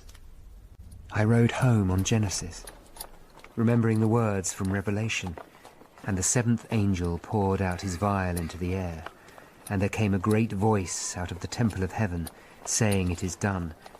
And there followed voices, and thunder, and lightnings, and there was a great earthquake, such as was not seen since men were on the earth, so mighty an earthquake, and so great. Look out there! A peddler was standing directly in front of Genesis. Whoa. You'll have me over! As he hauled his cart out of the way, I glimpsed a ragged coat, its tatters dragging in the dirt, and a filthy face framed by thick grey hair and a bushy beard. You'll pay if you break me guns! Barak was eating bread and cheese in the parlour. I told him about the ragged peddler. He's called twice this last couple of days, apparently, trying to sell trinkets. Why would he do that? Peddlers don't usually waste time on second calls if they've had no luck the first time. It was Orr, the guard, who told him to be off. It's a way to follow us. To observe us unnoticed. But Goddard's in Hertfordshire. What if he's concentrated our attention there? I'm going out to look. Barak returned a minute later to say the peddler was coming down Chancery Lane from Aldgate. I fetched my sword and we went out. He'd passed the house and was heading towards the throng of Fleet Street. You're right, sir. He walks like a young man. We went after him, but he turned and saw us. Barak was on him, grabbing his collar. I tugged at the grey beard and pulled it away from his face with a ripping sound. The peddler kicked Barak hard and pulled a large sword from his cart. He turned to face us. I saw his nose, like the beard, was fake, and what I had taken for a dirty face was in fact caked with actor's makeup. The peddler struck out at me, but I parried the blow. Barak thrust at the peddler's sword arm, but missed. The peddler thrust his sword at Barak, catching him on the arm and making him drop his sword. He then ran at a man in the crowd who dismounted from his horse. The peddler slashed the man's cheek with his sword, then jumped into the horse's saddle, and in a second was racing away through the crowds towards Holborn. He was gone. Do you think it was Goddard?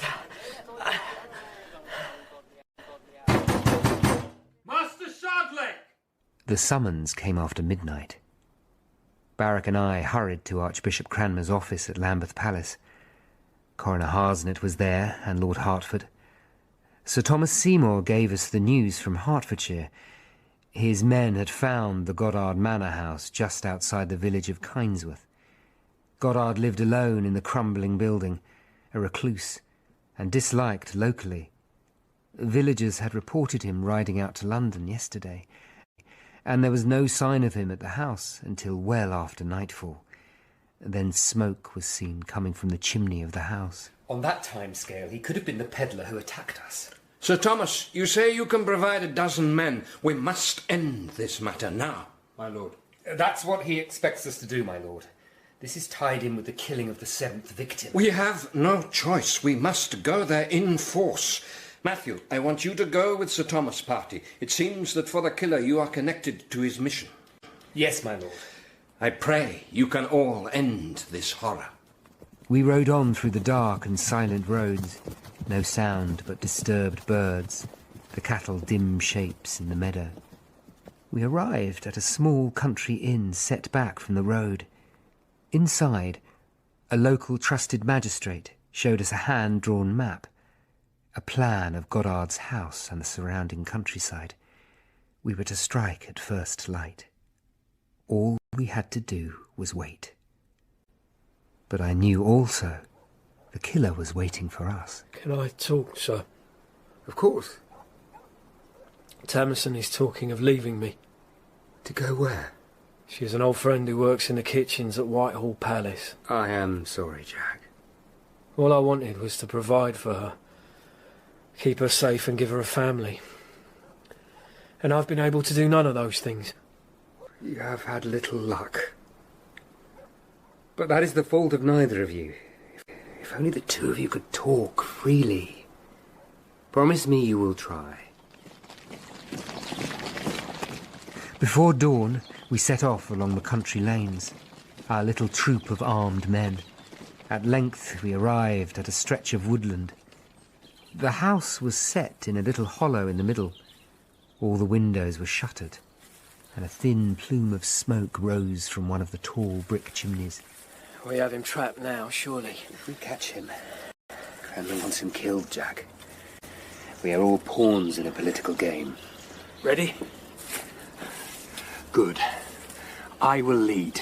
Sir Thomas took a deep breath and marched out of the trees towards the house. We followed silently. There were 10 of us. Some men waited in the woods, should Goddard flee. God's bones! Jesus! It's just a flock of geese. Quiet! He knows we are here now. Forward again. Move! The door to the manor house was not locked, and Barrack opened it smoothly. Goddard was making it easy for us. We were in a large old entrance hall. Sir Thomas's men began moving swiftly but quietly up the 2 staircases that led to the first floor. Swords in hands, Barrack and I stayed on the ground floor and crept carefully along a dusty hallway behind one of the staircases. I saw a faint light down here. You're right. Now we'll get him. A door at the far end was half open, and a dim red light came from inside, flickering softly. Heat wafted out. What was that? Push the door. God's bones! The scene might have come from hell itself. The room was large. In one wall a fireplace was set, and a fire burned brightly, making the room stifling. Straight ahead of us was the only furniture in the room, an ornate, high-backed chair.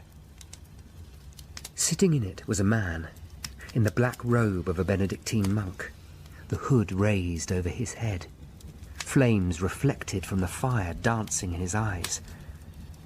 There was a large telltale mole on the side of his long nose. It was Goddard who stared at us, his lips drawn back into a terrible, triumphant smile. By the chair lay a smashed lamp. The candle within it still burned on the floor, on top of a thin trail of grey, ash-like stuff. The ash led to a hissing, sparkling fire that was running quickly down a trail of dark powder towards 2 large barrels under the shuttered but not fully closed window. Jesu! Run, Jack! Everybody out! Now! He's blowing up the house! Get out! Get out! Get out!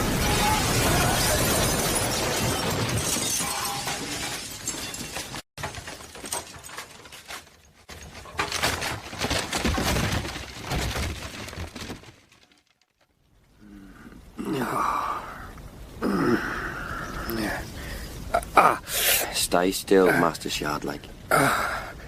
Coroner Harsnet, what happened? Your back is burned, but the village healing man has tended it. It's over. The back of the house has collapsed and the rest is burning fast. You and Barrack saved our lives by calling out. Where is Jack? Here. Are you hurt? My ribs are sore, that's all. Did everyone get out? Yes, but some are injured. He poured out the 7th vial and made the earth shake. He will now have found himself in hell.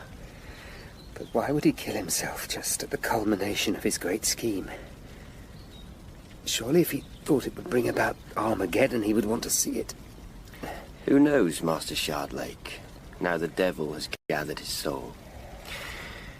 Now, if you'll excuse me, I must speak with Sir Thomas.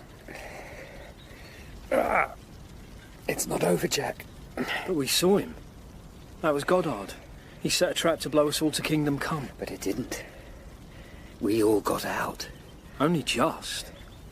The window above the gunpowder barrels. The shutter was open slightly.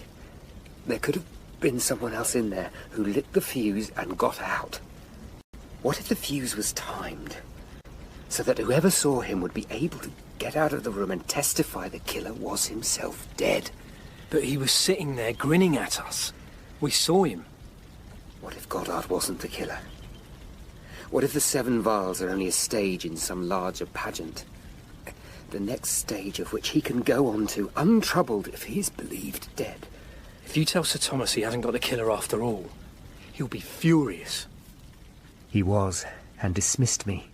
But one of the soldiers piped up that in the chaos, he'd seen something moving through the woods. Sir Thomas dismissed that too, saying it was a deer.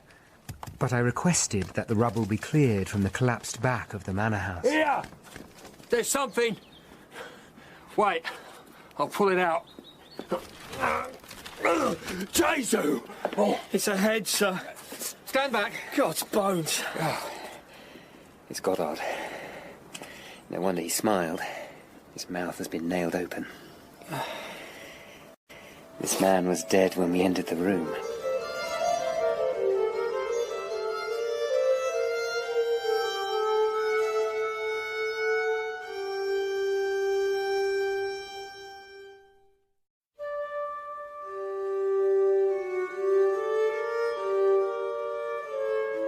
We arrived home after a sore and uncomfortable journey. And there was a note from Tamison to Barrack. She's gone. Where?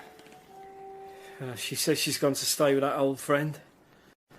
She has a kitchen job at Whitehall Palace. You should go and find her, Jack. Talk to her. I have to go to the Bedlam and pick up the court report on Adam Kite. Lord God, come to me. Lord God, come to me. Come on, Adam. It is me. I have to see you are eating and that Dr. Moulton visits you regularly. Do you do this so you do not have to talk to people? Sometimes. You did not tell my parents what I did. No, I will say nothing. Your parents love you, Adam. I have seen that. Always they used to criticise me. They told me of the perils of sin. They know I am a sinner. Are they not just repeating what Reverend Mayfin tells them? He is a man of God. All he wants is to bring people to salvation. Your parents want more. They want you to return their love. I know your father wants you to go into business with him one day. I do not want to be a stonemason. I do not like the work. I never have. My father was a farmer, but I had no interest in it. Does not God give us each our own calling? He calls us to be saved. Where are you going, sir? Sir? Something in what Adam said struck me hard, and I then made the connection with what Yarrington's stable boy had said about visitors. Matthew, it is good to see you. When we last met, I'm sorry. My mind is all at 6s and 7s. I understand, Dorothy. It is all right. I need to ask you about the fireplace frieze. Why? The one you and Roger loved. The man who originally made it was such an expert. It's that man I must ask about. We contacted him after the corner was damaged, but he was recently dead. His son came instead. He did a poor job. The carpenter and his son. Do you remember their names? Why does that matter? One of the killer's other victims also had a carpenter come to repair a damaged screen. Do you remember their name, the father and son? Yes. It was Cantrell. Their name was Cantrell. But Cantrell's half blind. Coroner Harsnett. He may have exaggerated. And he never lets the guard into the house. He knew Lockley and Goddard. And now we know Roger Elliard's and Reverend Yarrington's houses. I've arranged for 3 constables to meet us at the end of Cantrell's Lane. We found the guard asleep and stinking of beer. The door was locked, so we broke it down. The constables looked through the house and confirmed that Cantrell was gone. There was a locked door which led off the parlour. Ah, his peddler's cart. I was a fool. He made fools of us all. I allowed myself to be so easily deceived. To see Cantrell as another of life's victims. The chest. There. I'll take this one. You take that. His disguising clothes, robes, beards, wigs. Bottles and jars in this one. Let me see that bottle. I think this is Dwale. And this one. Stand back. I'll pour some out. Vitriol. The devil fired his fury. In one of the bedrooms upstairs, there was an old truckle bed and a table on which sat a large, heavy copy of the Bible in English. Cantrell had marked the Book of Revelation. The wide margins were filled with notes in red ink.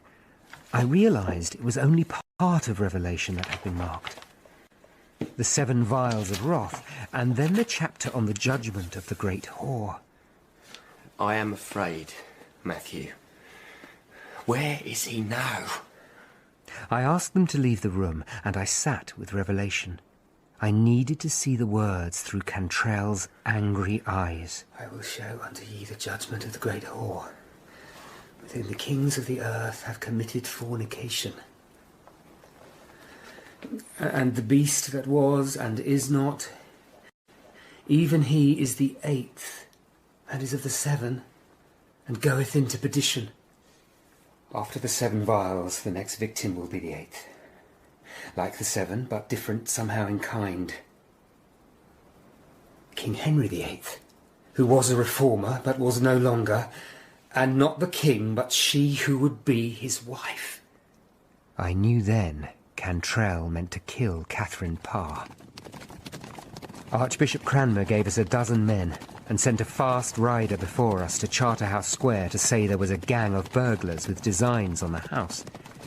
Coroner Harsnett was placed in charge, and Barrack was beside me. We rode fast and hard as dusk deepened to darkness. The mansion was large, 3 stories high. A steward greeted Coroner Harsnett, Barrack and I, and Cranmer's men. We've searched. There's no one here. We told Lady Catherine about the robbers. Where is she? In her rooms on the 1st floor. All right. Now go. Tell her she must stay there. 2 of you men go with him and guard her.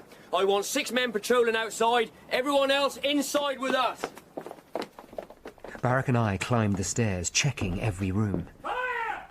Help! Pick up fire! We ran to the nearest window, through which the glow of flames could be seen in the darkness. Across the lawn, a large summer house was well ablaze, flames at all the windows. Guards and servants poured out of the house towards the flames. He's trying to distract us. He's close. I sense him. Barrack raised a finger to his lips and pointed to a half-open door along the hallway.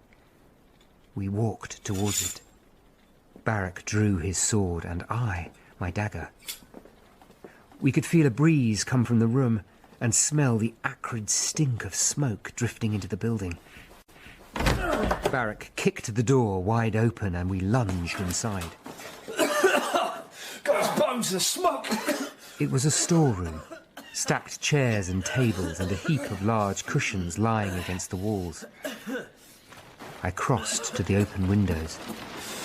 In the moonlight, the summer house collapsed in a great heap of sparks.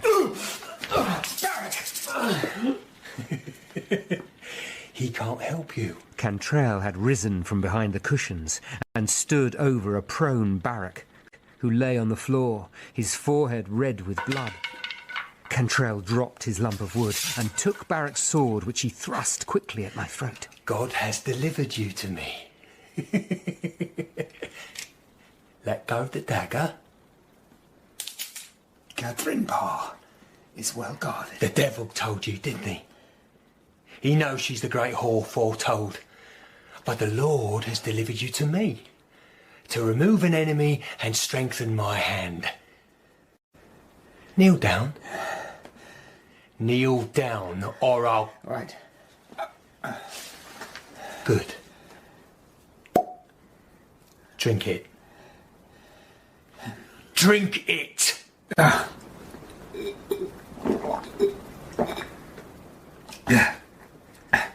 Good.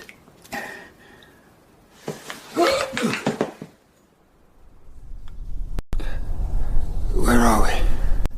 In the sewer, under the house. It's dry. They haven't fixed it since Lockley caused a blockage up at the charter house. You found me. Is Barrack all right? It does not matter. Stay sitting where you are. I looked round. Where we were was lit by a lantern. There were long, narrow alcoves in the brickwork. Behind me, the passage stretched away into darkness. I knew you were the devil's man when I first saw you. I marked your bent back, the sign of a twisted soul. I learned you were an apostate from true reform. I thought, yes, that is how a man possessed would look. The house is full of soldiers. Be quiet! God told me in so many messages the great whore has to die, and you have stopped God's plan. I cannot think how to do it down here.